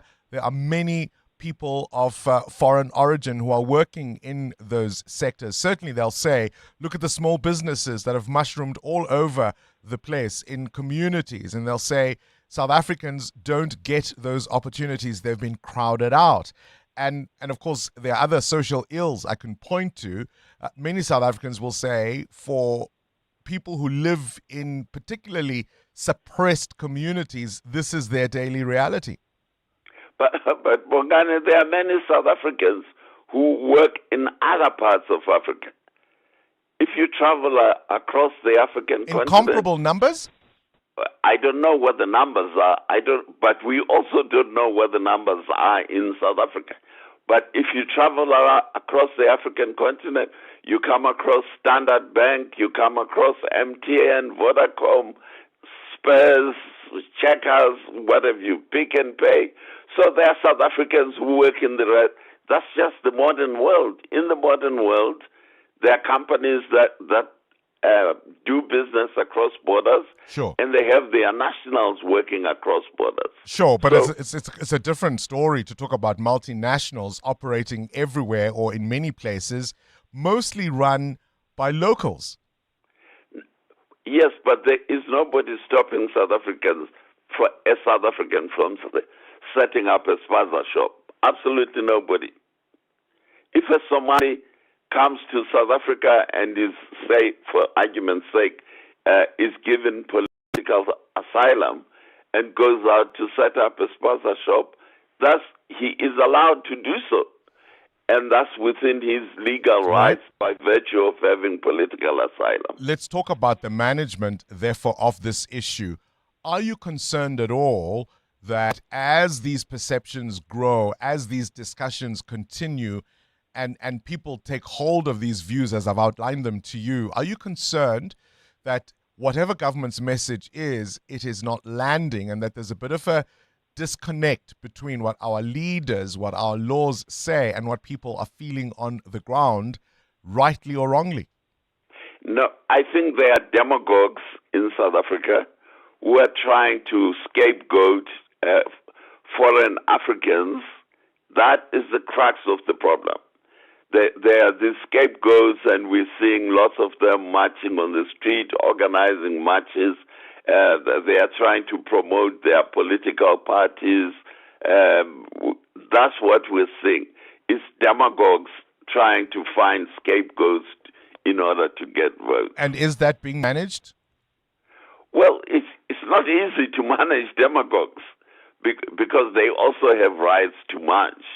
But it's very clear the message must be given to the population that these are demagogues who are trying to scapegoat foreign Africans, and that this is not the problem of the cause of unemployment in South Africa. The problem we're having is that the government of national unity is absent. It's not there opposing these marches and exposing the demagogues who are creating this mayhem. There are demagogues and there are also conspiracy theorists. I think I heard a cabinet minister suggest that, in fact, this perception of xenophobia is something that could be used against South Africa to damage our reputation. And he postulated that this is all to do with our ICJ case and damaging our reputation. What do you think of that? I think it's very far-fetched. The point is that there are these South African demagogues who are not manipulated by anyone. They are using this scapegoating of people from outside South Africa for their political purposes. It's not conspiracies by Israel or America, or I think that's very far-fetched. My worry, Mwelezi Mbeki, is that sometimes demagogues win elections. Appreciate your time. Chairman there of the South African Institute of International Affairs. EWN Business. Joe Haripe, Telkom expecting a strong rise in profits. Earnings poised to grow by between 45 and 55%. Yeah, they're having a good time at the moment. The telecoms group expects headline earnings per share, a key profit measure in South Africa, to grow by between 45 and 55% For the 2025 financial year, group revenue increased by 3.3% to 43 billion rand. The company also noted that last year's earnings were negatively affected by a one-off payment of 451 million rand. This was for retirement funds. The earnings update impressed the market, though, with the Telkom shares up 12% on the JSE yesterday. What's that shrinkage? Is it wool? Oh, it's your income. Yeah, the average take-home salary dropped to 21,228 rand in April of 2026. That's 0.6% lower than it was in March. Now, according to the latest Pay Inc. Net Salary Index, South Africans are feeling increased financial pressure as salaries struggle to keep up with the rising cost of living. The report tracks the salaries of around 2.1 million South African workers. Where's the rand? Shrinking, no doubt. Definitely shrinking against the dollar, not performing as well at 16 Rand 46 against the US dollar, 19 Rand 9 cents against the euro, and 22 Rand 1 cent against the British pound. Price of gold at $4,372 an ounce, while platinum is at $1,879. Brent crude now at $97 a barrel. More business after 8. This Eyewitness News brought to you by Outsurance. SMS out to 45142 now and you could save on your car insurance. If you don't, ask them for 500 Rand. Sfiso Zulu, not so fast, say the taxi bosses. That's right, Bongani. Good morning. Mpumalanga taxi bosses Jose Banyoni and Bafana Sindane have filed an urgent court bid to stop the re-enrollment of their extortion case. The pair approached the High Court in Bombela last night after the NPA announced that it would take on the case again for prosecution. Sibanyoni and Sindane are expected to appear alongside two other accused for extortion and money laundering today. The case was struck off the Kwaggafontein Magistrates Court roll last week after the prosecutor was a no-show. Mpoke Nagane is the legal representative for the taxi bosses. Correct. We have filed the notice to oppose the J50 because of the view that they were supposed to issue a J175 instead of a J50, because a J50, then it's a warrant of arrest that is issued by the bench. So we are opposed to that because these people are not running away. Joe is not a fugitive from justice. They know his address. They arrested him from his house. We feel like they're being harsh. The NPA's Kaiser Khanyago says they have not been served with any papers as yet. Deputy Police Minister Kasel Matale has failed to provide reasons to Parliament why the head of the President Protection Service, Wally Rhoda, was cleared of any wrongdoing for his handling of the break-in at the President's Palapala farm. This despite both the Public Protector and the Independent Police Investigative Directorate recommending that he and another officer face disciplinary steps for misconduct. As MPs yesterday attempted to probe the outcome of the police disciplinary process, Matale repeated a prepared answer to several of the questions asked of him on this matter.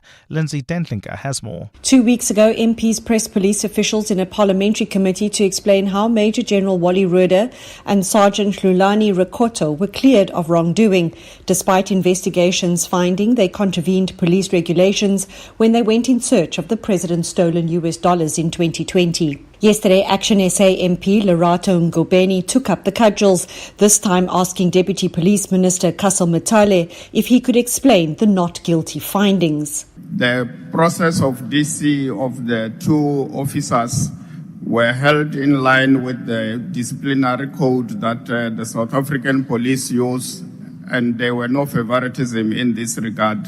Matale denied that Rhoda's status had affected the not guilty finding. It is because of the due processes that were followed that arrived at that determination. Matale did not respond to Nkubeni's request for the disciplinary hearing record to be provided to Parliament. Lindsay Dentlinger, Eyewitness News, Parliament. Economists are expecting an interest rate hike when Reserve Bank Lesetja Khanyago makes the announcement later today. The ongoing Middle East war and rising inflation continue to put pressure on the global economy. Economist Elise Kruger says the conflict has already led to significant fuel hikes, derailing the positive inflation outlook previously expected. Kruger says the Monetary Policy Committee will likely go for a preemptive response to the deteriorating inflation outlook.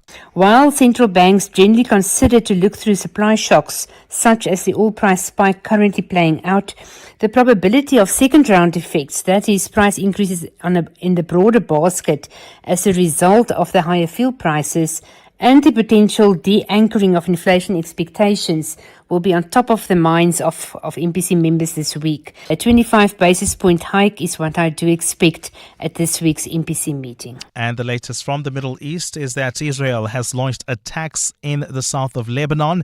Its military says it has begun striking Hezbollah infrastructure around Tyre after issuing a displacement warning for residents. Lebanon's state-run national news agency has reported 2 sets of Israeli strikes on the city and an area to its east this morning, hitting a public building and sparking a fire. Israel has killed more than 300,200 people in Lebanon since the start of its latest war with Iran-backed Hezbollah in March. A fine day in store for Gauteng today. The temperatures are at lows of 5 and 7 degrees, peaking at highs between 22 and 24. And in the traffic in Kempton Park, we've got a major accident scene along Zurfontein Road. It's actually causing delays along several routes because people are trying to navigate their way around the scene. So as a result, several routes within this area are backed up, like Modderfontein Road, along with the R21. The top story this hour, Mpumalanga taxi bosses Jose Banyoni and Bafana Sindane have filed an urgent court bid to stop the re-enrollment of their extortion case.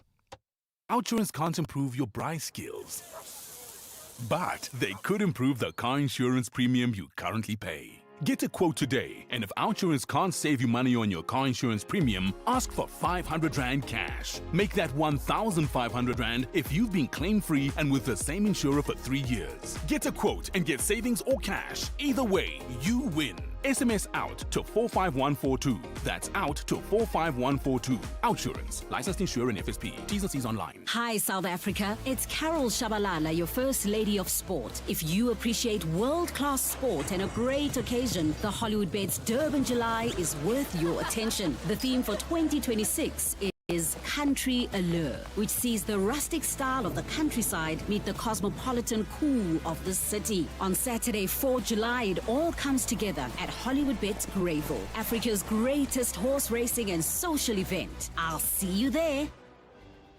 Whether it is a CCMA referral, problems with a mechanic, unfair blacklisting, or an uncontested divorce, Clientele Legal offers professional legal services to all South Africans.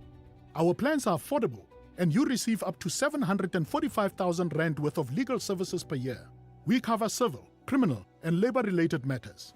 Our nationwide legal teams are standing by to support you 24 hours a day. Plus, all plans include a 5,000 Rand bail benefit. Join today. SMS LEGAL to 48721. That's legal to 48721. Clientele General is an authorized FSP and licensed non-life insurer. T's and C's online. Standard rates apply. It's that time of the year. Sore throats, congestion, wet and dry coughs, pain and fever. For trusted relief for you and your family, ask your pharmacist to recommend a winter survival pack from the Adcock Ingram OTC range. With products like Medikil A, Expigen, Corenza Para-C, Adco Napamol, Dialint Junior and more, we have you covered this winter. Remember, Adcock Ingram OTC, sponsors of Brave. In today's economic climate, many South Africans are feeling the pressure of managing their money more effectively.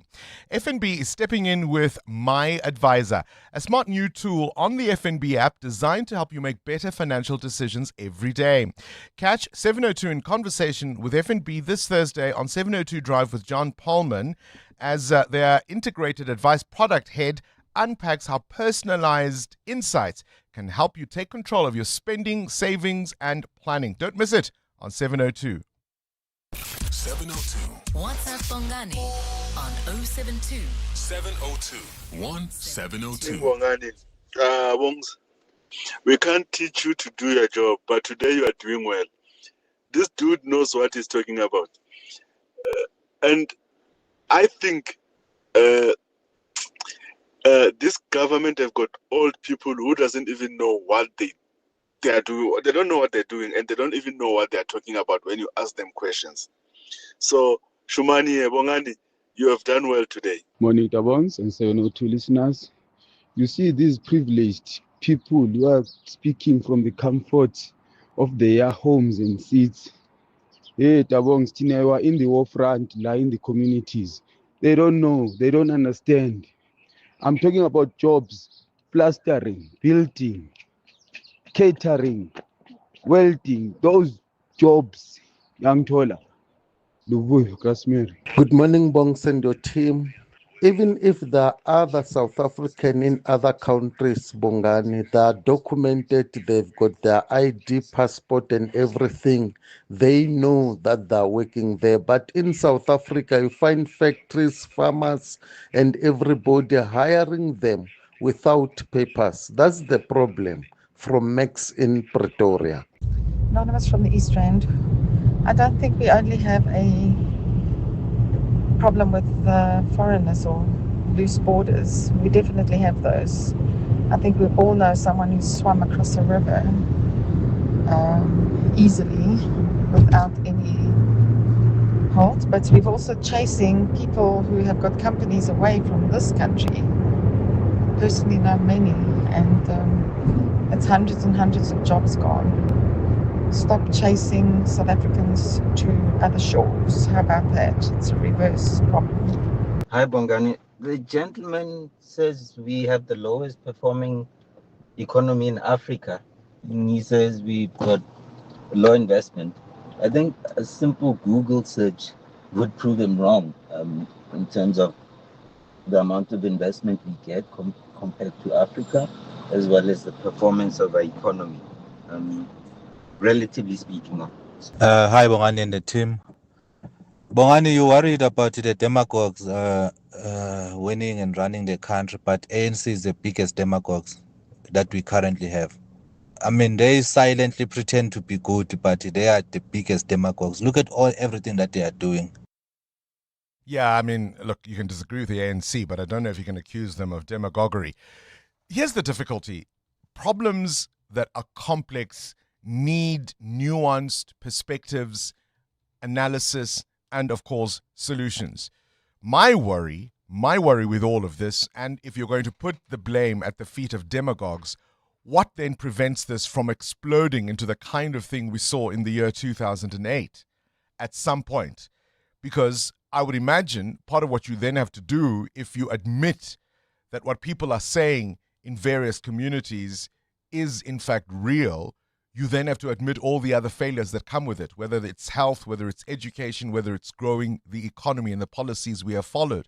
So it's much easier to just say, no, these are just rabble-rousers, they are demagogues, and they are all those things, because they've often called, particularly these organizations that mushroom, they've often called for actions outside of the law. They're vigilantes. I have been on the record as calling some of these movements and their leaders precisely that. But it's not as simple as saying, well, if you don't like foreigners in South Africa, why don't you go start your own spaza shop in Zimbabwe or Malawi? I don't think that helps us at all. And I certainly don't think I think it's simplistic to point to the presence of South African multinationals on the rest of the continent and say, but we are there too. Do you know what I mean? Those big companies aren't there illegally. But we have to face up to the problems that have been created in this country by the leaders of this country. And they also have to face up to what people are feeling and saying, and not simply look the other way. Because if this thing explodes, well, we'll be in much bigger trouble than we are already. 702. What's the question? What's the question is brought to you by Outsurance, a chance for you to win up to 3,000 Rand in cash. First, 1,000 Rand for the answer, and then a little later, 2,000 Rand if you can give us the question. SMS out to 45142 now. And you could save on your car insurance. If you don't, you can ask Outsurance for 500 Rand. Today's answer comes from Bongani, who is in Tembisa. Bongani, what's today's answer? Hi, Bong. The answer today is 1944. Ooh, I like that. I like 1944. Tell me, Bongani, have you got yourself a quote from Outsurance? Yes, Bongani. Neither one of us can say we don't like that answer because Bongani, you've won yourself 1,000 rand thanks to Outsurance and 702. Thank you very much. Bongani says the answer is 1944. I've practically gift wrapped the question. What is it? Tell us now if you know on 011 8830 702. EWN Sport. Cindy Paluta, we've been receiving lots of voice notes, people sharing their views about the picks of the 2026 World Cup squad. But as you say, the coach has spoken. Yep. We can shout until we're blue. Yeah. We can march and march. Everybody's a coach. Everybody's Everybody's a march, coach. AKG. The squad has been chosen. Yes, and there's two debutants in that Bafana squad to represent the country at the World Cup. Defender Olwetu Makanya and Bradley Cross. Makanya is one of 7 overseas-based players alongside Okan, Foster, Kabini, Sitole, Maseko and Bokazi.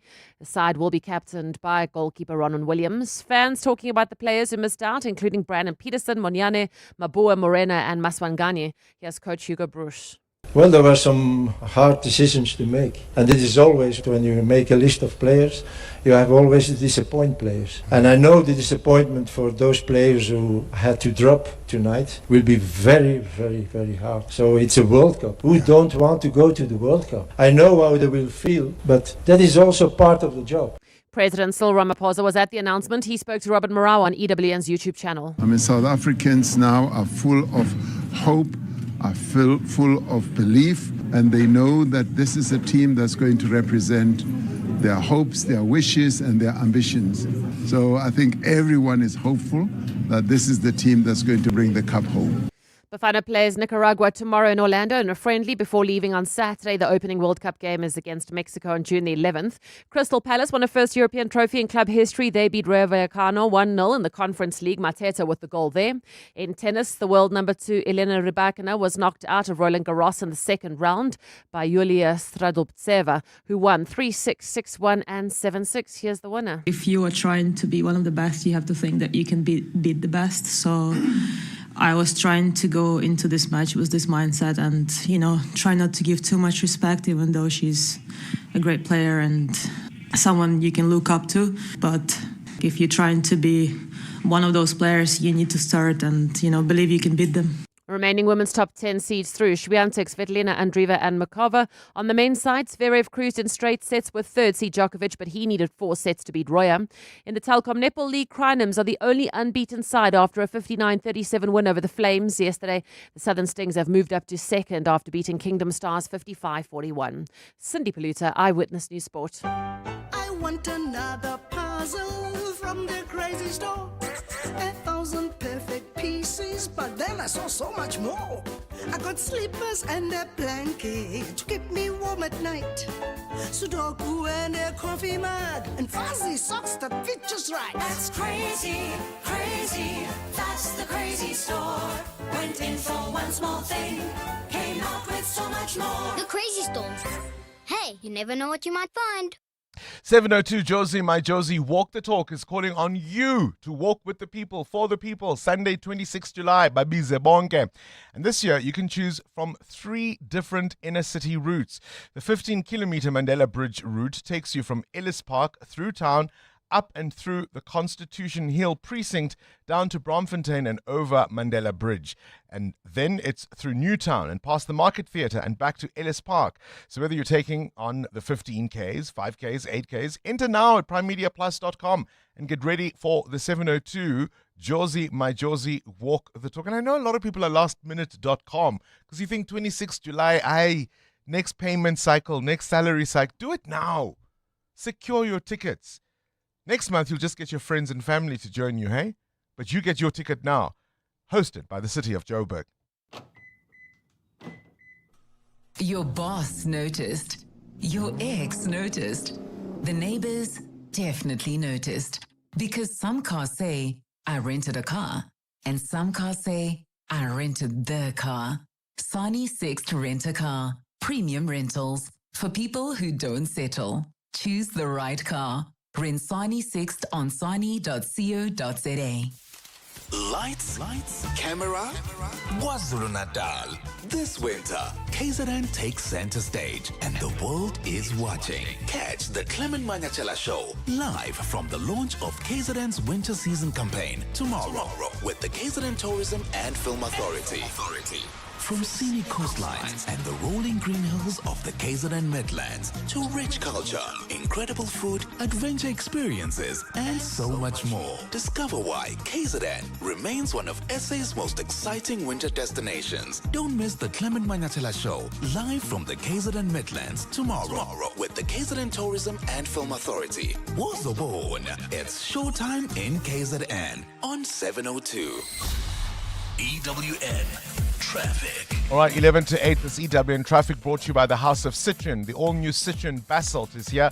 Book a test drive at citroen.co.za. Traffic in Pretoria, Amo. Heavily backed up, Bongani, particularly on the N14 South heading towards Vieira Road. This is due to an accident. It's also causing delays on the N14 North. This is due to onlookers there.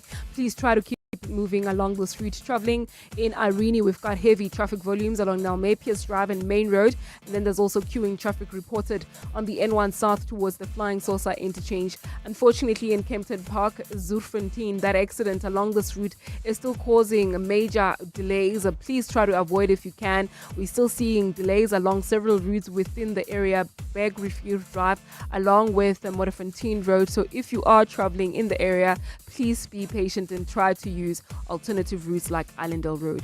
More updates coming up. Stay tuned. There's more EWN on air, online, and on the EWN app. The all-new Citroen Basalt is here with keyless entry, wireless Apple and Android CarPlay. It's made to look good and to make life easy. And that 470-litre boot, it's ready for every outfit change and then some. The all-new Citroen Basalt Coupe SUV from 354,000 Rand. Register now for the limited launch deal assist of up to 40,000 Rand. Book a test drive today at citroen.co.za. T's and C's apply. 702. What's the question? For 2,000 Rand in cash, all thanks to Outsurance. Please tell me what's the question. If the answer is 1944. Let's go to the lines. Elton in George, you have it right. What's the question, my friend? Morning, Bongani. The question is, today is Gladys Knight's birthday. In which year was she born? Yes, indeed. All of 82 years old. Elton, Gladys had her pips. Do you have yours? I had. Not anymore. Not anymore. 2,000 Rand is coming your way to make you just feel a little better this morning. Elton in George winning that. It is, of course, the birthday of the Empress of Soul. And isn't this one? I think this is possibly one of her best songs. I'm struggling to think of one better. Well, we just can't fake it. Ooh, for some ungodly reason, we just won't let it die.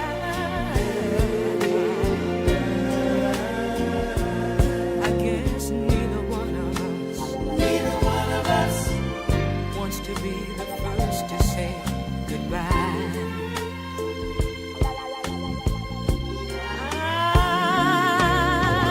I keep wondering what I'm gonna do without you. And I guess you must be wondering that same thing too. So we go home. Midnight Train to Georgia. I heard it through the grapevine. License to Kill.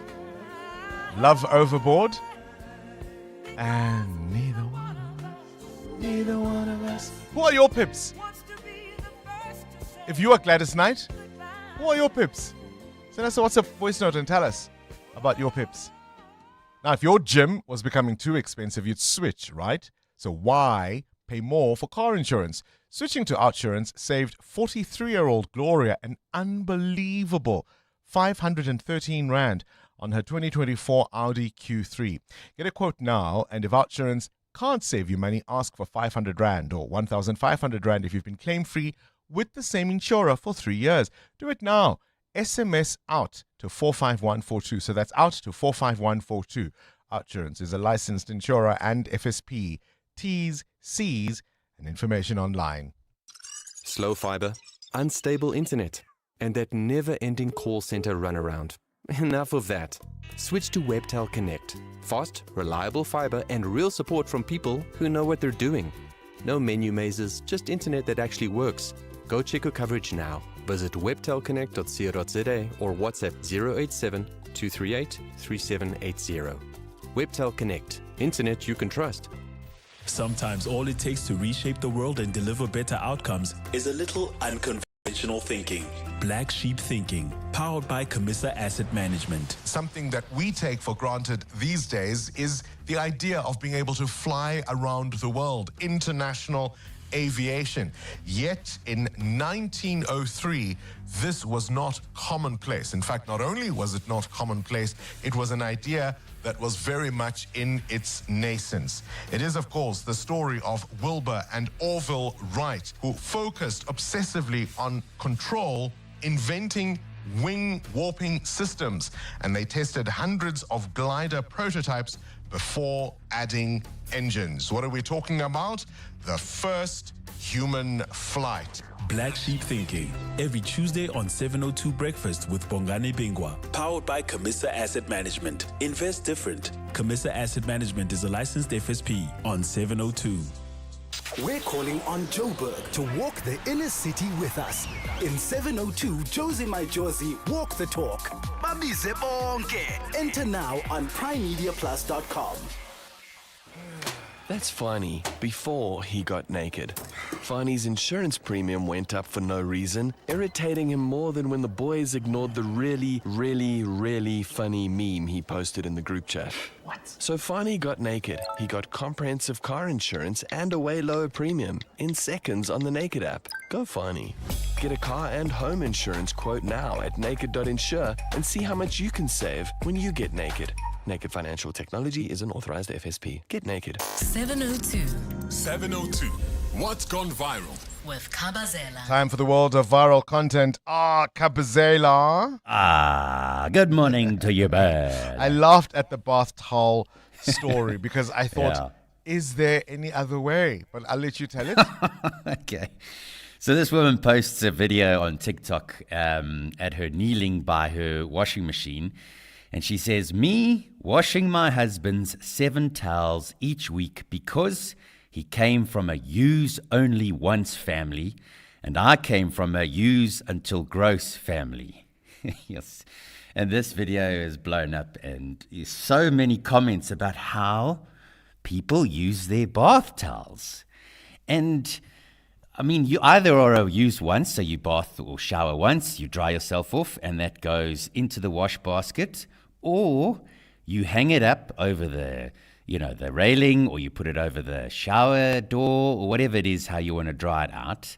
And that's it, really. And people are so grossed out by people who use their towels maybe 2 days, 3 days, 4 days in a row. And you, by the sounds of it, some people are saying, where was this 4 one days? comment here? Yeah, listen to this one.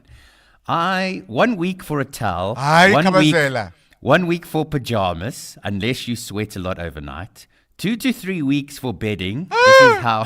This is what my grandmother taught me. You clean yourself in the shower in the evening, you put on your pajamas in your clean body, and you go to sleep clean in your bed. Yes. That explains a few smells in the office. Hey, that's a bit extreme, right? Well, let's just clarify. That's not me. That's not me. I use my bath towel. I'm kidding about the smells. We're at opposite ends of the day, so I don't know what you smell like. That was just a joke. Yes, ask John Pillman. I smell perfectly fine. But I would use my bath towel like 2-3 days in a row, and then I'll look in and think, okay, it's starting to get a little bit damp now, and then it goes into the wash basket. But to use a different towel every day, come on. Yeah, that's extreme. You can't. Yeah, no, that's extreme. Yeah. My rule is twice. Yes. Bedding once a week. So the sheets will be changed and Every the duvet week, will be yeah. changed every week. Yeah, no, have to be. Every Friday is duvet change. Unless you're getting up to some mischief. I don't know, but... Kabazela, good night. Good night. Good night. 702. 702. Feedback. With Rupfiwa Kone. So let's ask that question then. Are you a use once kind of person?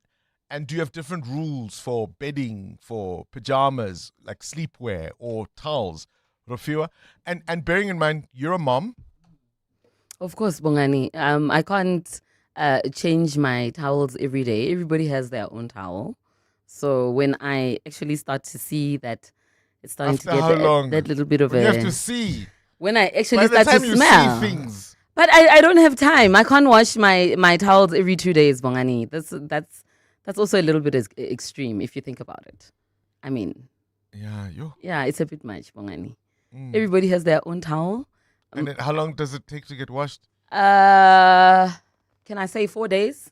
4 to 5 days at least. With young kids, that's fine. Because, I mean, depending on what sports they do. And also, how many towels do y'all guys have? I'm one person, you see, so... You see. So, yeah, bon. I get it. Oh. I get it. What other feedback? How are people responding to Mwelit's in No, the people are saying that they do agree that the systems, yes, we need to look at the systems that were put in place. They are not working properly. But it is very important for our leaders at this present moment to listen to the youth, listen to the frustrations of here's the the people. difficulty. If in an election year, we admit that what people are saying is real, instead of just throwing data and facts and the Constitution and the law at them, you then have to admit that all the other things have been failures as well.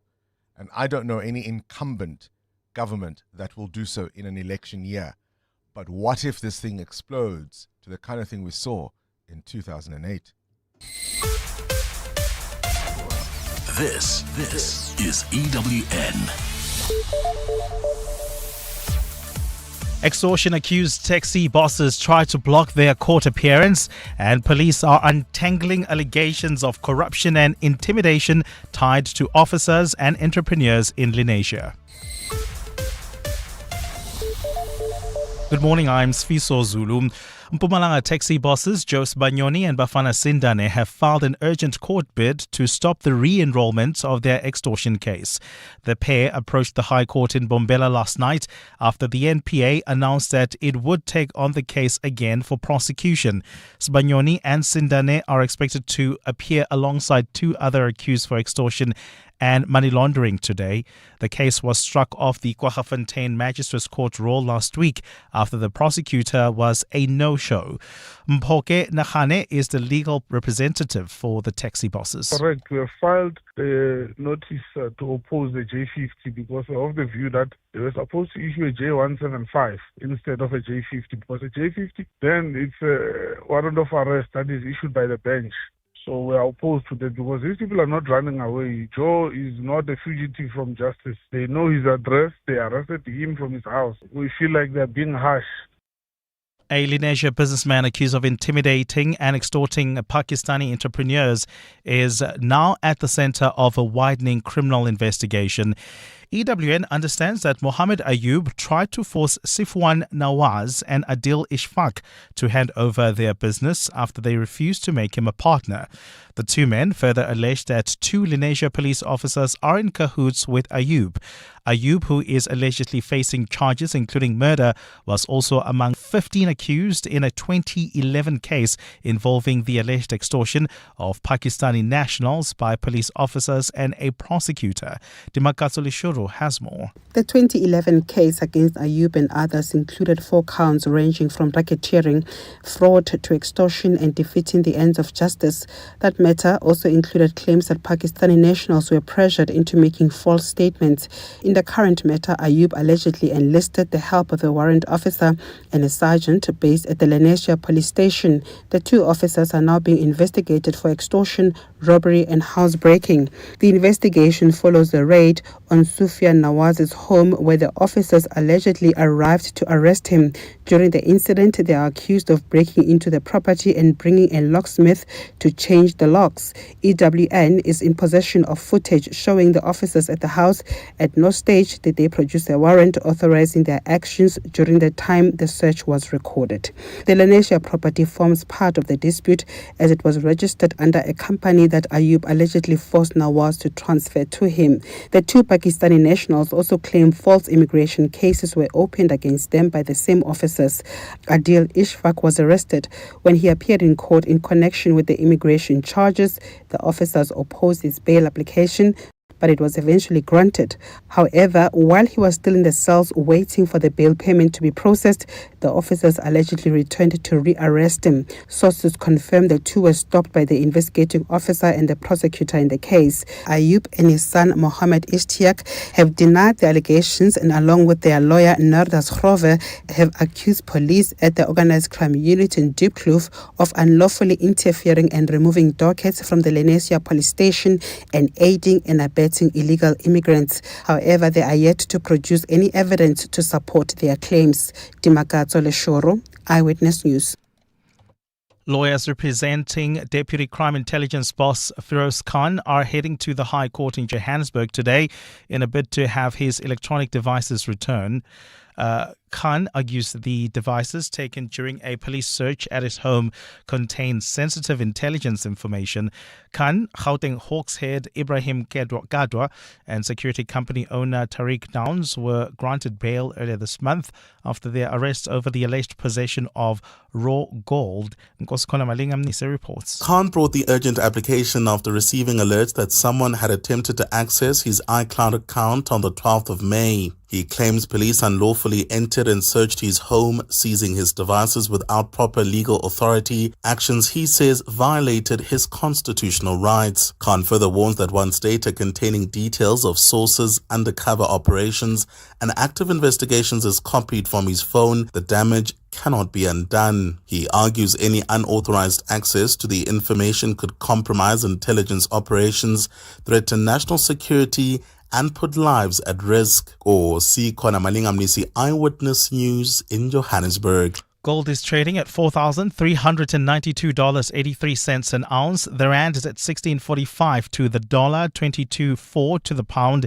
19.8 to the euro. Brent crude oil is at $97.74 a barrel. And traffic in the Muldersdrift area remains heavily backed up along the N14 East. This is due to that major accident that happened in the early hours of this morning. It's still there, causing more than a 30-minute hold up coming out of Hendrik Potgieter Road. Please try to use Beyers Nodier Drive through Peter Place, especially if you're traveling through Remseg, to try and avoid that backlog. And in your sport, coach Hugo Broos names a youthful squad of 26 for the World Cup. There's 2 debutants in the side, in Makanya and Cross. The Premier League will have 9 sides in European Cup action next season after Crystal Palace won the Conference League. Arina Sabalenka will stay world number 1 in tennis after Rybakina was knocked out of Roland Garros. And the Crinums remain unbeaten in the Telkom Netball League this season. A fine day in store for Gauteng. The temperatures will peak at highs between 23 and 24 degrees. The top story in EWN this hour. Mpumalanga taxi bosses Joe Sbanyoni and Bafana Sindane have filed an urgent court bid to stop the re-enrollment of their extortion case. EWN, in touch, in tune, and independent. For the latest, visit ewn.co.za or download the EWN app. Joburg is more than just a city. It's an energy that connects us all. That's what makes this one so special. In 702, Josie My Josie Walk the Talk, hosted by the City of Johannesburg. Enter now on primemediaplus.com. This is Breakfast with Bongani Bingwa on 702. Let's walk the talk. 7 minutes after 8 o'clock. What are your thoughts on the conversations we've had on the show so far this morning? William Zimbeki says it was never about friendship. We looked away. It had nothing to do with friendship, but it had everything to do with our strategic interest. The fear, of course, particularly if you look at Zimbabwe in the year 2000 and that stolen election that the MDC, by all accounts, won, when we accommodated and mollycoddled Mugabe and we cobbled together some kind of power-sharing arrangement, a sort of GNU, I think that was the phrase Nkosazana Dlamini Zuma used yesterday when we spoke to her. The problem with that was, in fact, it was precisely because the ANC had not been friends with ZANU-PF in the liberation struggle years. They'd been friends with Nkomo's ZAPU, as Mweletsi Mbeki points out. We bent over backwards to accommodate Mugabe precisely because we wanted to be friends. But also there was a concern in the thinking at the time that if Zimbabwe went into a meltdown and if ZANU-PF was not able to accommodate the opposition, that country would melt down and those people would come here. They did so anyway. Part of what you have to admit in looking at those mistakes and saying perhaps we didn't get it right, you then have to look at health, you have to look at education, you have to look at service delivery, you have to look at the municipalities, you have to look at border management, you have to look at economic growth, you have to look at employment, you have to look at equality. How long is a piece of string? Good morning, Box, to your crew there, and morning to everyone else who's listening. Bonks, you'd swear that Ntate Mweletsi Mbeki is reasoning with his stomach. I mean, you ask him to provide the numbers, and when he sees that he cannot provide the numbers of South Africans employed in other African countries, he switches to multinationals having interests there. I mean, that's a very immature kind of reasoning, especially from a person of Ntate Mbeki's stature. I'm disappointed. This is Breakfast with Bongani Bingwa on 702. Let's walk the talk. Why don't you go start your own sponsorship in Malawi? I'm sorry. Muto? Eh? I thought that argument was. Why don't you go start your own sponsorship was in a bit Malawi? lazy because I mean, throwing academics and stats sometimes at problems that we see are very on the ground. Can be quite deaf at a moment like this. You don't quite approach problems like that, right? Because the people that actually tell you they're feeling it. So have our leaders run out of ideas? Is that what it is? Probably. Right? Probably. I mean, wasn't one minister suggesting that, they failed to impugn our reputation as a country on the fake white genocide matter. But if they craft us as xenophobic, that will damage our reputation. People are now coming up with all sorts of conspiracy theories as to who is funding these organizations. Who's funding them? Where do they suddenly get all this money and this prominence and this attention? That there are other players behind the scenes pulling the strings, and it's all to do with the ICJ case. Those are some of the arguments that are being thrown at South Africans who are feeling real frustration. And then demagogues. Your problems are imagined. Tabiso and Glen Vista, are you being influenced by demagogues? Are your observations imagined? I think you are a demagogue. Man.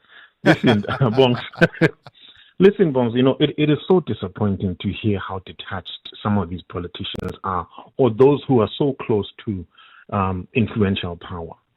To even mention that we have companies like Standard Bank having South Africans working there is actually so dismissive and runs the risk of adding fuel to fire.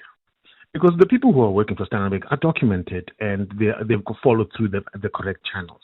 The concerns that are in general, I'm not saying these organizations are not infiltrated by people with nefarious intentions.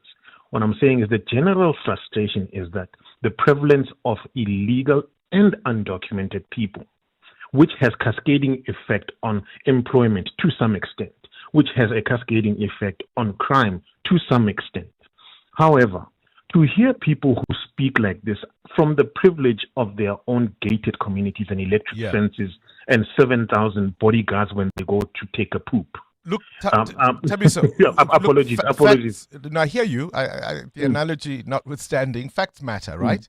And we can't operate outside of the law. I think let's be clear on that. We can't call out illegality and then call for illegality. Right? I'm with you there, Bongani. And as far as the issue of jobs, to the degree that we can say retail or hospitality, for example, or even the examples of, I think somebody said welding, tiling, you name it, right? Those kinds of jobs. Yeah. The real issue we've got to contend with is why we haven't provided South Africans with many of those skills, and B, what conditions economically have led to South Africans not being able to create employment or to get those jobs. And I have an answer for that. I think often when we focus on the migrants as the problem, we miss the boat, because the there actual are boat, systemic failures that have led us there. Yeah. I think this is the point I was trying to make, to say this is only but a symptom of a real problem. Failure in government. This is a true reflection of what happens when you give people who have no intentions of governing to govern. They have failed their people, and unfortunately, the innocent are going to pay the price. And it is so painful to even platform people who speak like this, who are adding fuel to the fire. That conversation was not helping at all. It was not helpful at all. If anything, what I'm getting is people are now starting to push back even further. Tabiso in Glen Vista. Johannesburg Water has completed the new Brixton Reservoir, water tower and pump station, strengthening water supply across the city. The upgrade improves storage capacity, system stability and distribution reliability. Areas benefiting include Brixton, Crosby, Hurst Hill, Sophiatown, Coronationville, Westbury, Auckland Park and Mayfair, along with major institutions like Rahima Musa Hospital, Helen Joseph Hospital and the University of Johannesburg. This forms part of Johannesburg Water's ongoing investment in resilient infrastructure. Brought to you by Johannesburg Water. Global business is changing fast. As markets become more regional, fragmented and complex, African executives working in multinational environments need sharper strategic capability. The MPhil in Business Management, specializing in international business, offered by the Gordon Institute of Business Science, is designed for this moment. This research-driven master's program helps African leaders build the insight and capability to orchestrate and navigate international expansion, shifting regional markets and global complexity. Applications are closing soon. Visit gibbs.co.za and apply today. So, the payments game has totally changed and businesses can now score with the new FNB Speedpoint range. That's great news for business owners. You get a low commission rate starting from 1.8% that drops to as low as 0.6% as your business grows. I want to play for this winning team. Get in the payments game with a bank that rewards your business for doing well. FNB, help changes everything. First National Bank, a division of First Rand Bank Limited, an authorized financial services and credit provider. T's and C's apply. On Sunday, 26 July, the entire city unites for the 702 Josie My Josie Walk the Talk. Walk the Talk. And because Joburg is more than just a city, we'll be walking for the people. So join us and help make a difference to homelessness in the city by entering on primemediaplus.com and donating vouchers. Donate a voucher. Which is a cashless way to give, helping people experiencing homelessness access a hot shower, a meal, a bed, or more support. Anybody can join and everybody can donate. 702 Josie My Josie Walk the Talk, hosted by the City of Johannesburg. Enter and donate now on primemediaplus.com. You're with Bongani Bingwa.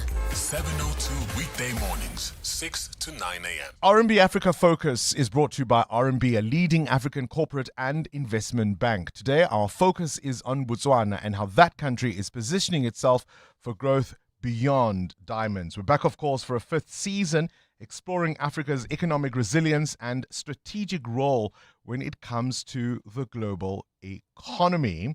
So as I say, Botswana, that's where our focus is this week, and it's been the success story of the region, a so-called African exception to the resource curse.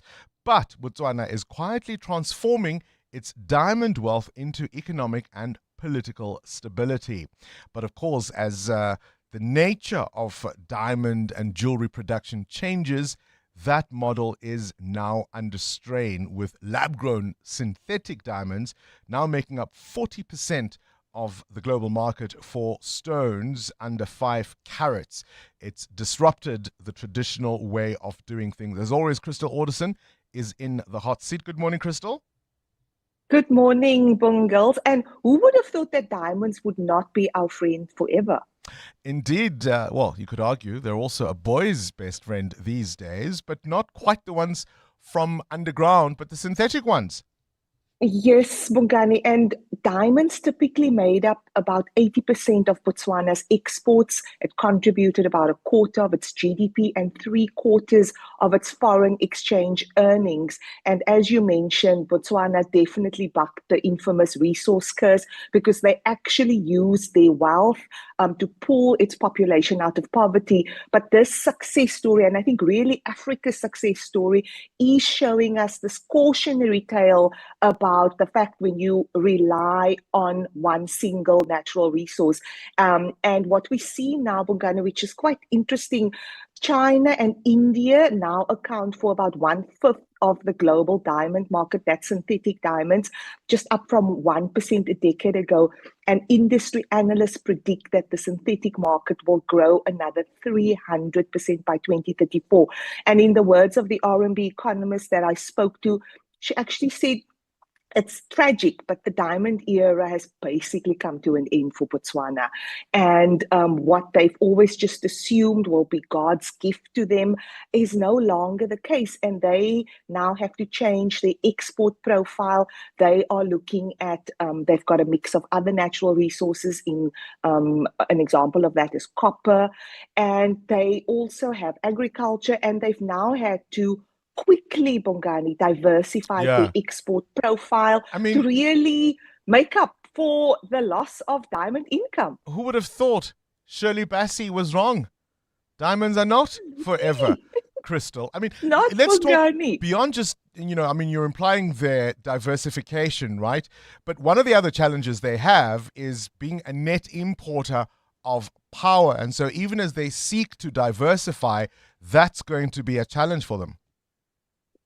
And we know South Africa played, when we had our rolling blackouts, it impacted not only the country, but also the region and Botswana in particular. And so what we see, Botswana Power Corporation, which is the main entity, they have now fast-tracked, Bongani, their plans to expand renewable energy and now just use their natural resources. And for more on this, I asked RMB's Harriet Nalazi, who is the head of RMB in Botswana, to explain what exactly Botswana will be doing. Let's have a listen, Bongani. Huge opportunity there. He spoke about our highest irradiation levels, second in the world. So that presents already a big opportunity. The first one, obviously, is you would want to grow that sector to fast track the industrialization, growth of the sectors that we spoke to, mining, manufacturing, and the like. But there's an even bigger opportunity of exporting. We do know, right now with the geopolitical tensions and everything that is playing out, the need for Africa to Africa trade has become even more important. And with our ability to export, we would be able to service countries that have chronic electricity shortage. So very strategic, and it's one where we're seeing a beautiful play where we've started to see private sector participation. Remember, this is an economy that was led by government. Everything was government. So we are seeing a good play there. And so the strategy is positive in that, yes, it's to grow the sector, but also to alleviate pressure from government by having to cover the cost for the infrastructure and all of that.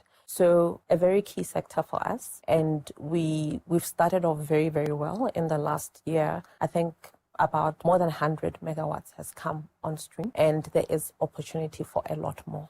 Great insights there from Harriet Mlalazi, who's the head of corporate and investment banking at RMB Botswana. Crystal Alderson, that's where we'll leave it for this week's episode. And of course, there's a lot more in-depth of the RMB Africa focus in terms of video production.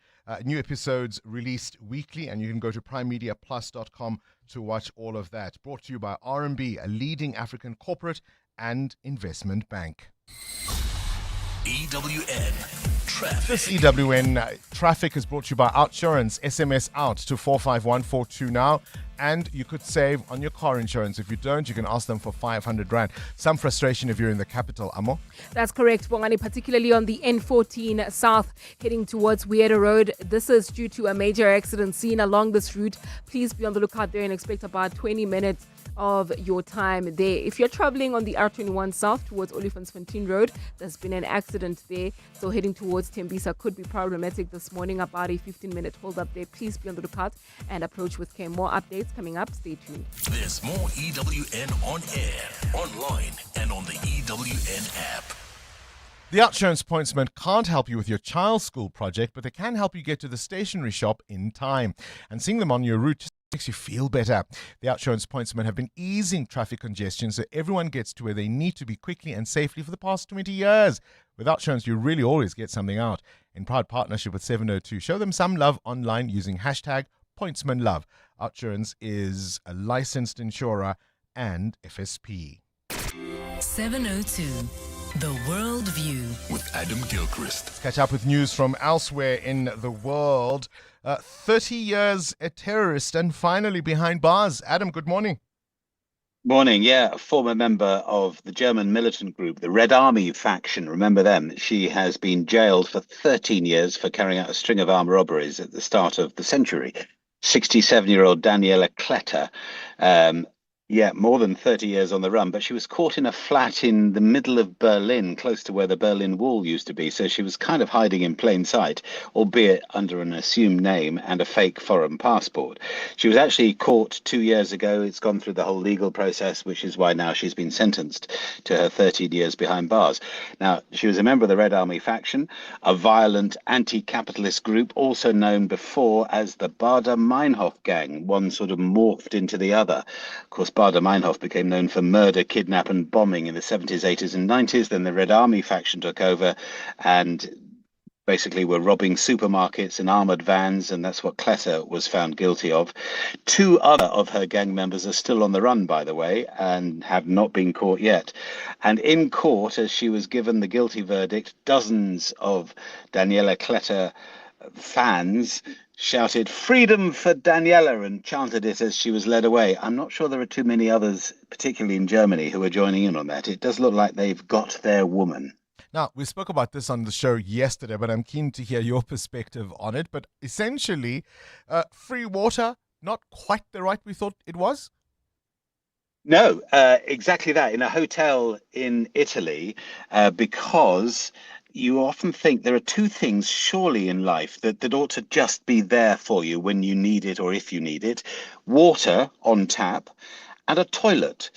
My experience of Egypt will tell me that no, toilets aren't free. You absolutely have to pay up front. And the experience in Italy now at the Hotel Sassonger in Corvara is that no, if you want tap water, they won't give it to you. They charged 130 Rand for a bottle of mineral water, €7 it was, which isn't the most expensive mineral water I've ever heard of. But nonetheless, if you just want a glass of water to slake your thirst, it seems a bit stiff. Also, given that she was in a restaurant, presumably she was also ordering food. It's the fact that it went to the Italian Supreme Court to tell us that, yes, water, like toilets, is a privilege and not a right. And I'm just wondering how many other parts of the world are now going to follow suit. But we've all done that thing, haven't we? I've certainly done that thing of pretending that I've gone into a pub or a McDonald's or something. Oh, I think I'm going to order food, but I'll just nip to the toilet first, and then I scarper after using their toilet. Can you do the same with a glass of water? I'll just have a glass of water before I order something expensive, and then you scarper. Does it matter to the establishment? I mean, those things, certainly as children, we would have thought would always be free, turns out are not. But how expensive will be putting men and women, presumably, on the moon? I think at this stage it's $20 billion is the price tag. But a bit like when you have, a conservatory or an extension or any building work done, I imagine the cost will go up from $20 billion. So $20 billion up front. NASA's plans for a permanent base on the moon, we're told that eventually it could end up being the size of a large city. I don't quite see that. Maybe I'm not a visionary, if that's the problem, but But given that everything that goes to the moon has to be taken there, can you imagine building a large city with everything having to be taken to the moon bit by bit, screw by screw? We know that the Amazon founder Jeff Bezos is now involved. One of several companies is Blue Origin to build some of the stuff that they'll need up on the moon for NASA's permanent moon base. We know that landers, rovers and drones are already on order. And we also know that President Trump wants to land Americans back on the moon before he leaves office in 2029. I mean, absolutely no ego involved in that decision. But it's also about beating China, and China is about beating America. There's a space race where, with all the problems down here, you kind of wonder why we're bothering, but then they probably said that in the 1960s, didn't they? Yeah, what was JFK's famous statement? Before the decade is out. But Adam, let me remind you, it was the year, and I'm being deliberate, it was the year 2037. Remember Guy Pearce playing an inventor who builds a time machine and discovers that humanity has blown up the moon? Is fact stranger than fiction? EWN Business. All right, it's been about improvements, certainly in terms of results all morning, Muteo. Life Healthcare joining the bandwagon. Yeah, it's a big results week on the JSE, and Life Healthcare also releasing results this morning. The group saying revenue has grown by 2.4% at 12.4 billion rand. The firm says earnings before taxes and other expenses is up 5.2%. This is for the 6 months ended in March. Life Healthcare says it will continue to grow its underlying asset base in strategic locations, adding 87 acute hospital beds, 64 acute rehabilitation beds, and a cath lab as well as a vascular lab. Now, a cath lab is a specialized hospital examination room equipped with advanced diagnostic imaging. Now, the construction of a new 140-bed Life Paarl Valley Hospital is in progress and is expected to be open in 2027. The board has declared an interim cash dividend for shareholders at 23 cents per share, an increase of 9.5% compared to last year. Talking of moonshots, Muteo, Telkom also aiming high and hitting the target. Couldn't quite call it a moonshot, yeah, but their earnings are expected to come up between 45 and 55%. For the 2025 financial year, the group revenue increased by 3.3% to 43 billion, so they expect to make way more than that. The company also noted that last year's earnings were negatively affected by a one-off payment of 451 million rand that was for retirement funds. The earnings update, though, really impressed the JSE yesterday, with Telkom shares up 12%. All right, let's look at the indicators. The rand still reeling against the dollar, down 0.5% this morning, 16 rand 44 against the US dollar, 19 rand 9 cents against the euro, and you'll need 22 rand 2 cents to get a British pound. Price of gold is down 1.5% at $4,376 an ounce, while platinum is down 2% at $1,886. Brent crude is up 2% this morning, but still below that $100 mark at $96 a barrel. More analysis from Stephen Grotes later this afternoon. Time now for the latest eyewitness news. Straight to the news desk. Good morning again, Sfisa Zulu. Thanks, Bongani. Good morning. Border Management Authority has intercepted a truck carrying drugs worth 1 billion rand at the Beitbridge border post. The vehicle was traveling from Malawi to South Africa when officials conducted a routine check and detected suspicious substances. BMA spokesperson Mem Memokotsi says they found 700 grams of mandrax. During the operation, the officials discovered a substance identified as methaqualone, ABA, which is commonly used in the manufacturing of mandrax. The South African Police Service, the K9 unit, together with the Directorate for Priority Crime Investigation, commonly as the Hawks, were immediately activated to assist with the processing of the crime scene and further investigations. Tafelsig residents in Cape Town say the military deployed to their community to fight crime has failed to improve conditions.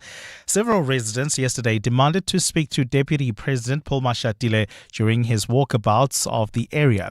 They complained of rampant crime and a lack of visible policing. Camry Clark reports. Residents say they continue to live in fear as shootings persist across the Cape. Many say they limit their movements due to ongoing gun violence. However, Tafelsig Bosig was noticeably calmer yesterday when Deputy President Paul Mashatile arrived under heavy security. A blue light motorcade accompanied by several police vehicles and the SANDF escorted him from Lentegeur police station. Mashatile left residents in disbelief after urging them to cooperate with police in identifying suspects. We can't tell the police because nothing is anonymous. We can't work with them. They put our lives in danger. He was well protected, but we who live with gun violence every day, we aren't protected. Mashatile, however, was only conducting an oversight visit to observe the operations of Operation Prosper. For now, they wanted me to see all the police operations for today. We will come back to this area. The visit came just a day before the release of the Western Cape crime statistics today.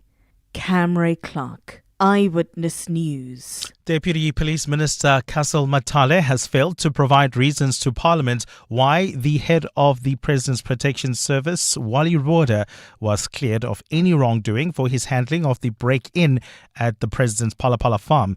This despite both the Public Protector and the Independent Police Investigative Directorate recommending that he and another officer face disciplinary steps for misconduct.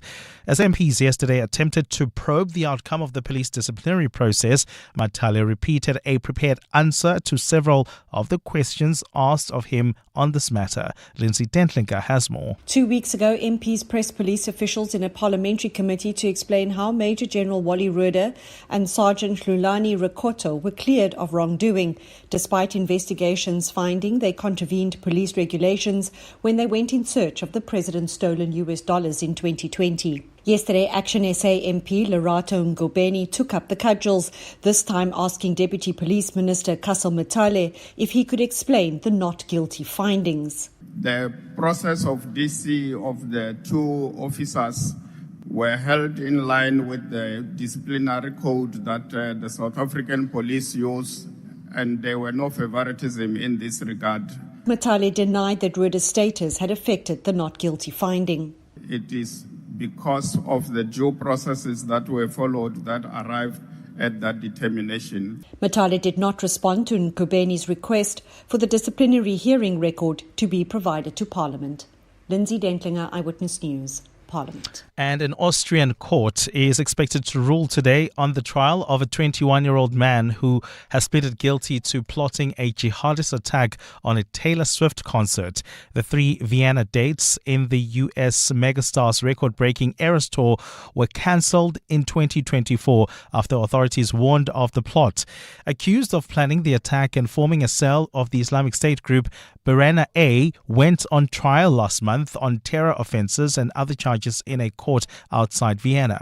The defendant who was arrested the day before the cancelled concert and has been detained since, pleaded guilty to all the charges except accomplice to attempted murder. A fine day in store for Gauteng. The temperatures will peak at highs between 23 and 24. And in the traffic in Tembisa, we've got an accident on the R21 South that happened near Olifantsfontein Road. It is causing heavy traffic volumes. If you're coming out of the city of Tshwane, please use the N1 South as an alternative. The top story this hour, border management authorities have intercepted a truck carrying drugs worth 1 billion rand at the Beitbridge border post. Your boss noticed. Your ex noticed. The neighbors definitely noticed. Because some cars say, I rented a car. And some cars say, I rented the car. Sani Sixt Rent-A-Car. Premium rentals. For people who don't settle. Choose the right car. Rent Sani Sixt on sani.co.za. It's game day, and the family's facing off against the Snotties and Flemmies. Dad's down! Blocked sinus and mucus is gaining ground! New game plan. Let's bring in the ACC team. With ACC, Mom's got the winning play. Entering the field, ACC helps break down mucus and clear the airways. Choose the winning team when you're facing Snotties and Flemmies. If it doesn't say ACC, it's not ACC. That's Kefense, before she got naked. Kefense's premium went up twice last year, and she was more confused than when her ex said, I need to find myself, and then found somebody else. So Kefense got naked. She got comprehensive car insurance and a way lower premium in seconds on the Naked app. Good for you, Kefense.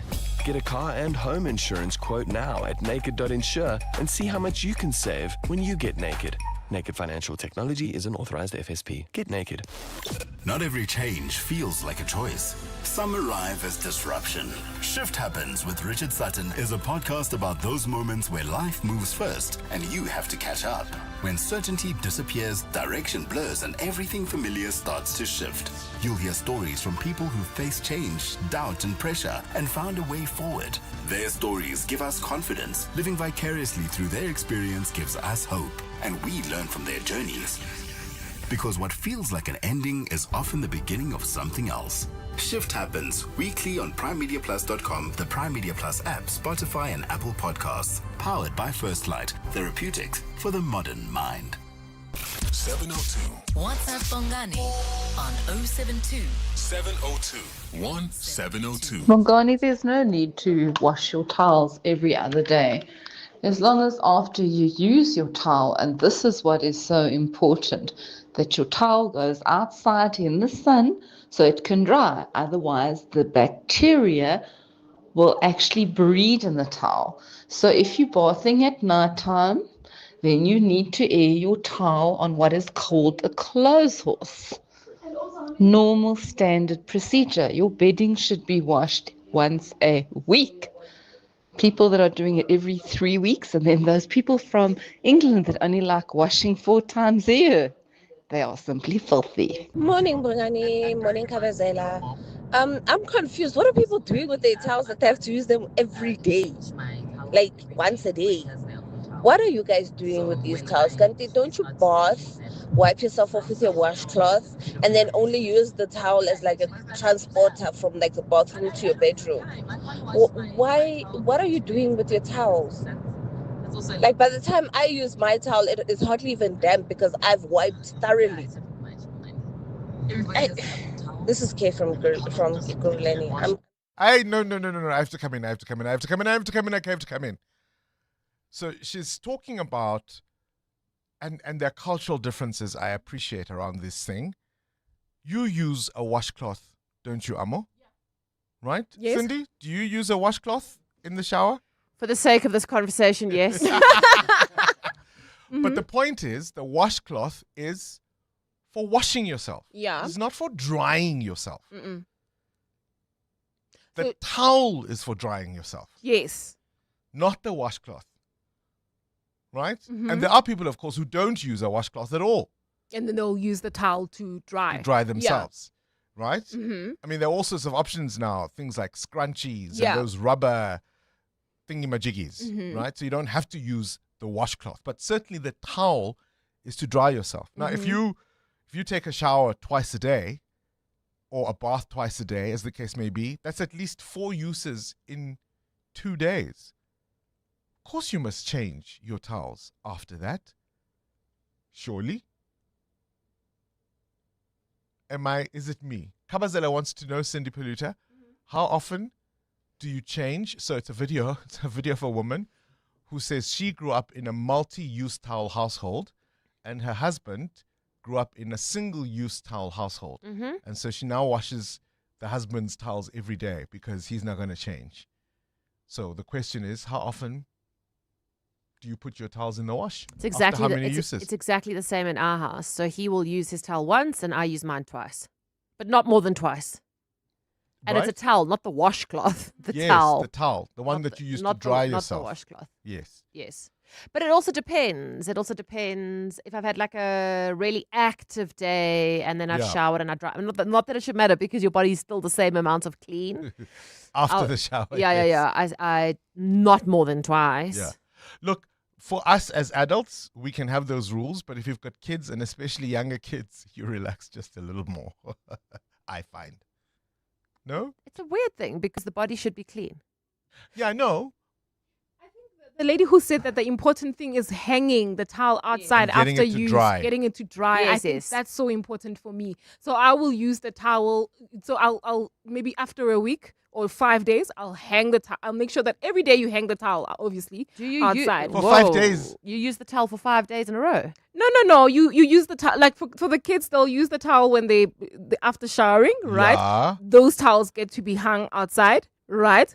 And then reused for 5 days. And then reuse and then hang it outside. And For then, 5 days. Yeah, and So then are wash. you only washing the towel after 5 days? Yeah. Okay, no, Bongani, I'm with you on this one. Keep going, Bongani. You're using it to dry, not to wash yourself. Uh-huh. Because when you're drying yourself, you're actually getting still a lot of dead skin that's coming off your skin onto that towel. Okay. You know what I'll try doing? Maybe I'll try just putting the ones that are maybe after 2 days. I'll just put them in the basket and then take out new ones Highly recommended. I can see I'm being heavily judged. EWN Sport. We would never judge our colleague. Oh, you are Ever. judging and you can stand up for yourself. Let's talk football.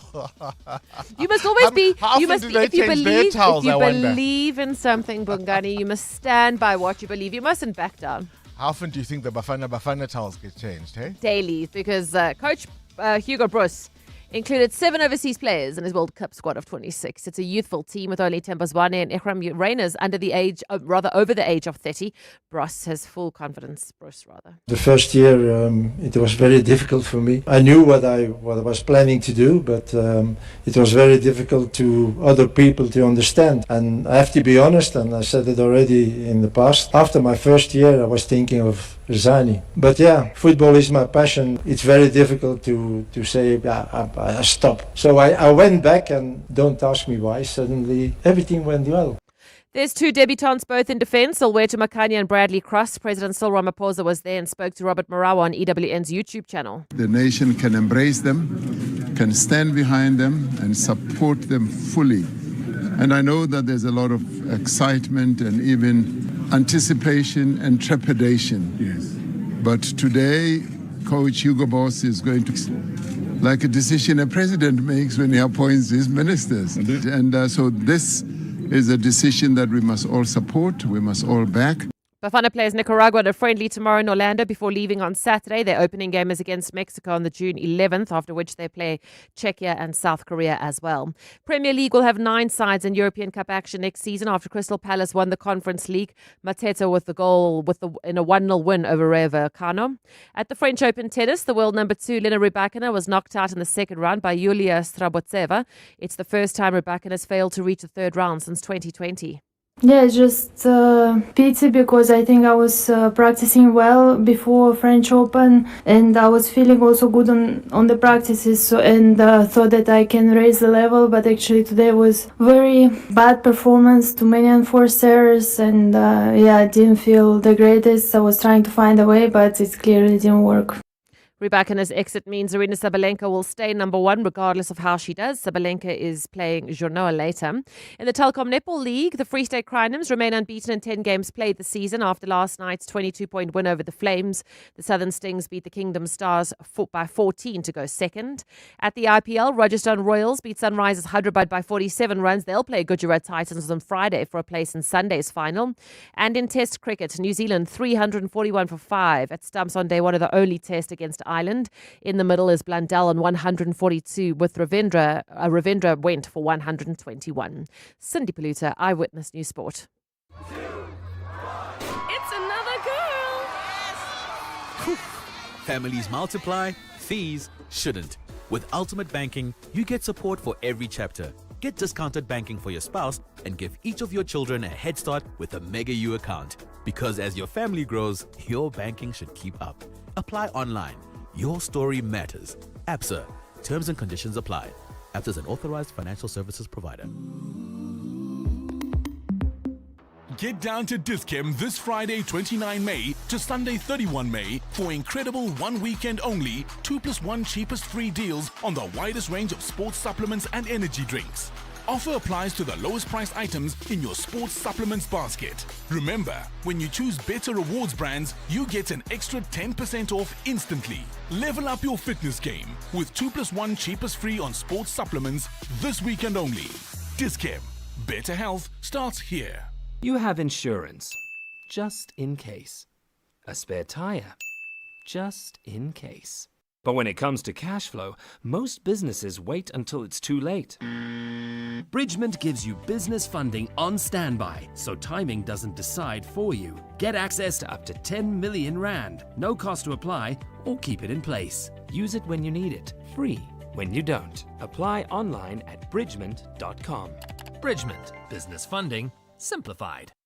702 family, we value what you think and we want to hear it face to face. So Friday, 5th of June, we're opening our studios yet again to 702 landers who'd like to share their thoughts on the station. Your feedback, your ideas, it all matters to us. And everyone who joins us will get a full studio hour to see where the magic happens. Who knows, you might even meet the great Clement Manyathela. Join us or send us an email to contact@702.co.za. EWN Traffic. Let's wrap up the morning's traffic. Amo, good morning.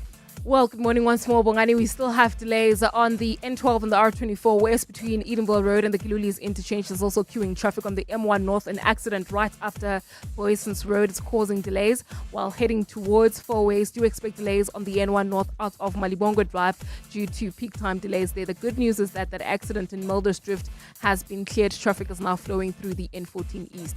More updates at the top of the hour. Do stay tuned. There's more EWN on air, online, and on the EWN app. Still shopping around for a saving here and a deal there? Choose Checkers, SA's #1 in value supermarket, and save on deals like Nescafe Gold Instant Coffee, 200 or 220 grams for 149.99. Save 50 Rand. Cadbury Chocolate Slabs, 150 grams, any two for 79 Rand. And Lovey's Ultra Value Pack Disposable Nappies for 149.99 per pack. Valid until 7 June, only at Checkers. We at Monument Dental are very happy with the premium we're paying. I wish I did it sooner.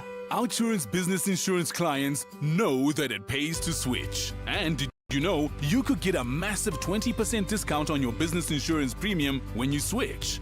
For dentistries, general medical practices, and all other businesses, get a quote today and see why it pays to switch to Outsurance business insurance. Visit outsurance.co.za or call 08600 60,000 today. Licensed insurer and FSP. TCs and information online. Mzansi, Take-A-Lot's senior cards, and boy have you been shopping.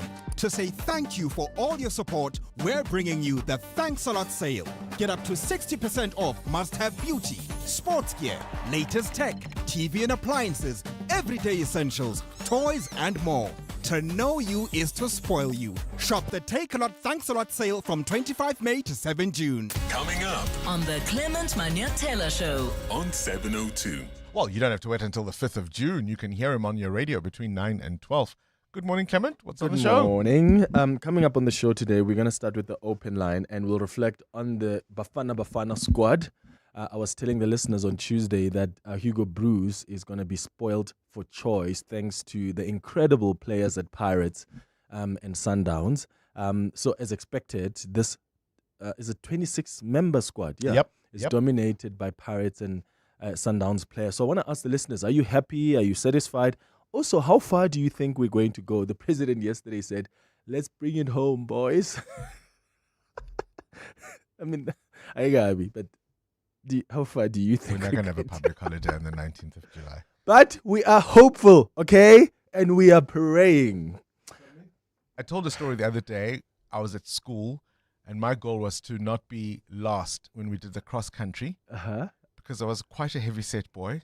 Okay. And somebody on YouTube on the commentary said, remember that story? Yeah. That's Bafana. Oh my goodness. So we're going to reflect on that. And then we'll also talk about Limpopo High Court judgment, which has overturned a divorce ruling that had ordered a man to pay his ex-wife 2,000 Rand a month in lifelong maintenance. And this is on top of what this man already pays for in child maintenance. And I'll explain what this case entailed. But I'm interested to hear the experiences of our listeners this morning. Like, how did you agree on child maintenance without involving the courts? If that's the case, do you share the responsibility equally with your former spouse or partner? So I want to hear those stories on the open line this morning. At 10 o'clock, though, we're going to do our hanging out feature. Today, I'm hanging out with a South African music legend, over 50 years in the world of music. Plays a bit of jazz. Oh, I almost a said, bit of I pop. cry for. No. Afro fusion. Who? Who? I'm trying to give you more clues. No, just say it. Who? Bra Hot Sticks. Hot Sticks. Yeah. Mabuse on Cameron Manyatela's At 10 show o'clock. between 9 and 12. Joburg is more than just a city. It's an energy that connects us all. That's what makes this one so special. In 702, Josie My Josie Walk the Talk, hosted by the city of Johannesburg. Enter now on primemediaplus.com. If you're CEO or CFO looking to grow across Africa, then the next 60 seconds are for you. Because in that short time, one bank in Africa will process over 300 million rand. That's 430 billion rand every day. Right now, we have 17.7 trillion rand of the continent's assets under custody management, making us far and away the largest bank by assets in Africa. Which is why in 2025, we were voted Best Bank for Corporates in Africa at the Euro Money Awards for Excellence. So, if you're looking for a bank with scale, we're easy to find. We are in 21 key markets across Africa, and we've been on the continent for 163 years, so we are not going anywhere. Standard Bank Corporate and Investment Banking.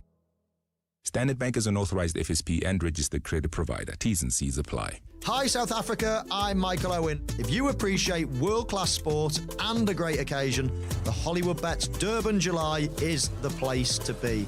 The theme for 2026 is Country Allure, which sees the rustic style of the countryside meet the cosmopolitan cool of the city. On Saturday the 4th of July, it all comes together at Hollywood Bets Greyville, Africa's greatest horse racing and social event. I'll see you there. This is Breakfast with Bongani Bingwa on 702. Let's walk the talk.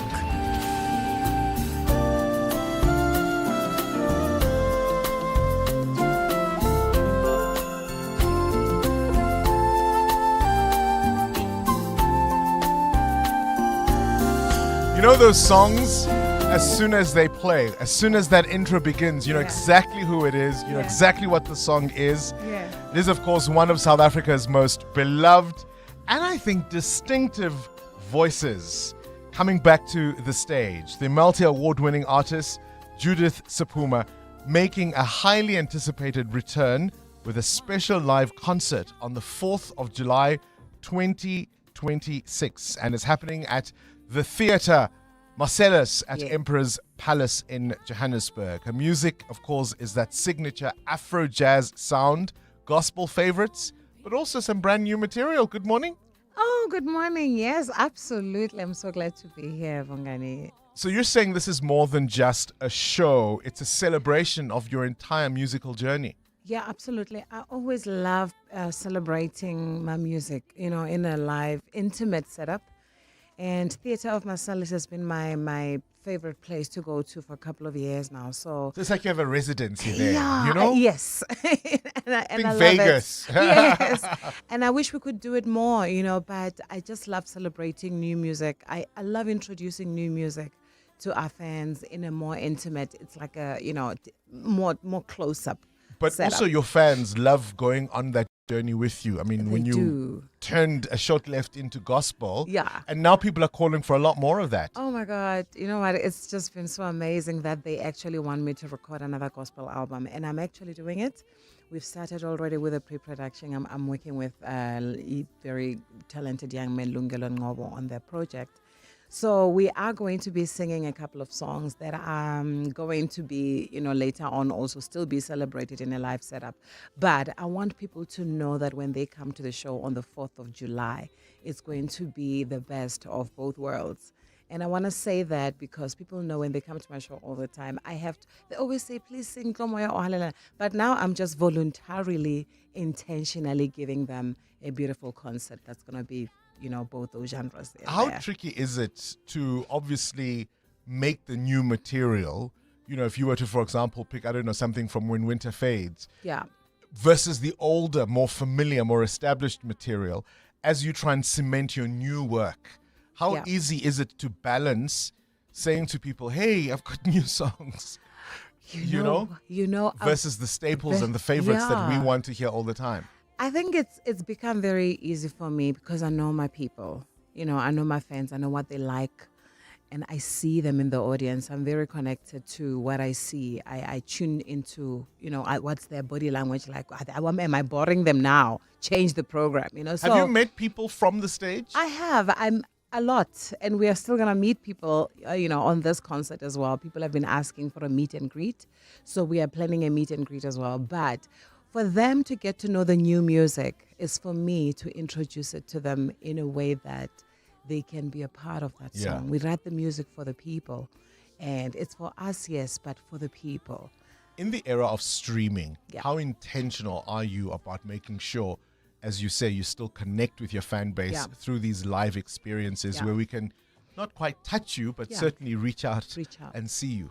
Live streaming can only make sense to the people when they get to hear the music. If they don't hear your songs on radio, if they don't see you perform the music, what are they streaming? And streaming is our source of income. So we have to be intentional about bringing the music to the people. Yeah. What do you want your fans and just music lovers in general to walk away from this experience with? I want them to walk out of the room singing the last song and then thinking about the first song that we sang on the first set and say, oh, I remember this song. And sing it along. That's what makes people go stream the song or go buy our music. I want them to just remember how beautiful that event is going to be. We've always, done beautiful productions in our show. We don't compromise on what we bring on stage. When people come to our show, they're spending money on it. So we better give them an experience that they will take home. And it's a love affair with your fans, It is it is not? such a love affair. I communicate with them. I'm very much active on social media. I talk to them. I respond. What is love? What is love to Judith Sephuma? Love is sharing my heart with the people, not being too personal about it, so that, I've all got... Do you find that intrusive when we want to be personal, when we want to know more than perhaps we should? Yes, there are things that you should know. You know what? I believe that I am, for the people, and I am a living testimony because I go through so many things that someone else will benefit from them. My experience is meant to change someone else's life out there. Because if Judith for the people, can still shine after an experience such as such, why can't I share it? Do it? And we are there to uplift people. We've saved people's lives with our music, and that for me, with A Cry, A Smile and a Dance, when it was released, it made me realize that my life is really, really my purpose is to inspire people. You've been blessed with a gift. I also know that you have invested in the craft. You've studied the craft and you continue to grow. And you've blessed us as a result, as your audience. Saturday, the 4th of July, 2026, Theatre of Marcellus at Emperor's Palace. Doors open at 7 p.m. Get your tickets at Web Tickets. Yes. Judith Sephuma, the legend in the house. Thank you. 702 podcasts are on 702.co.za.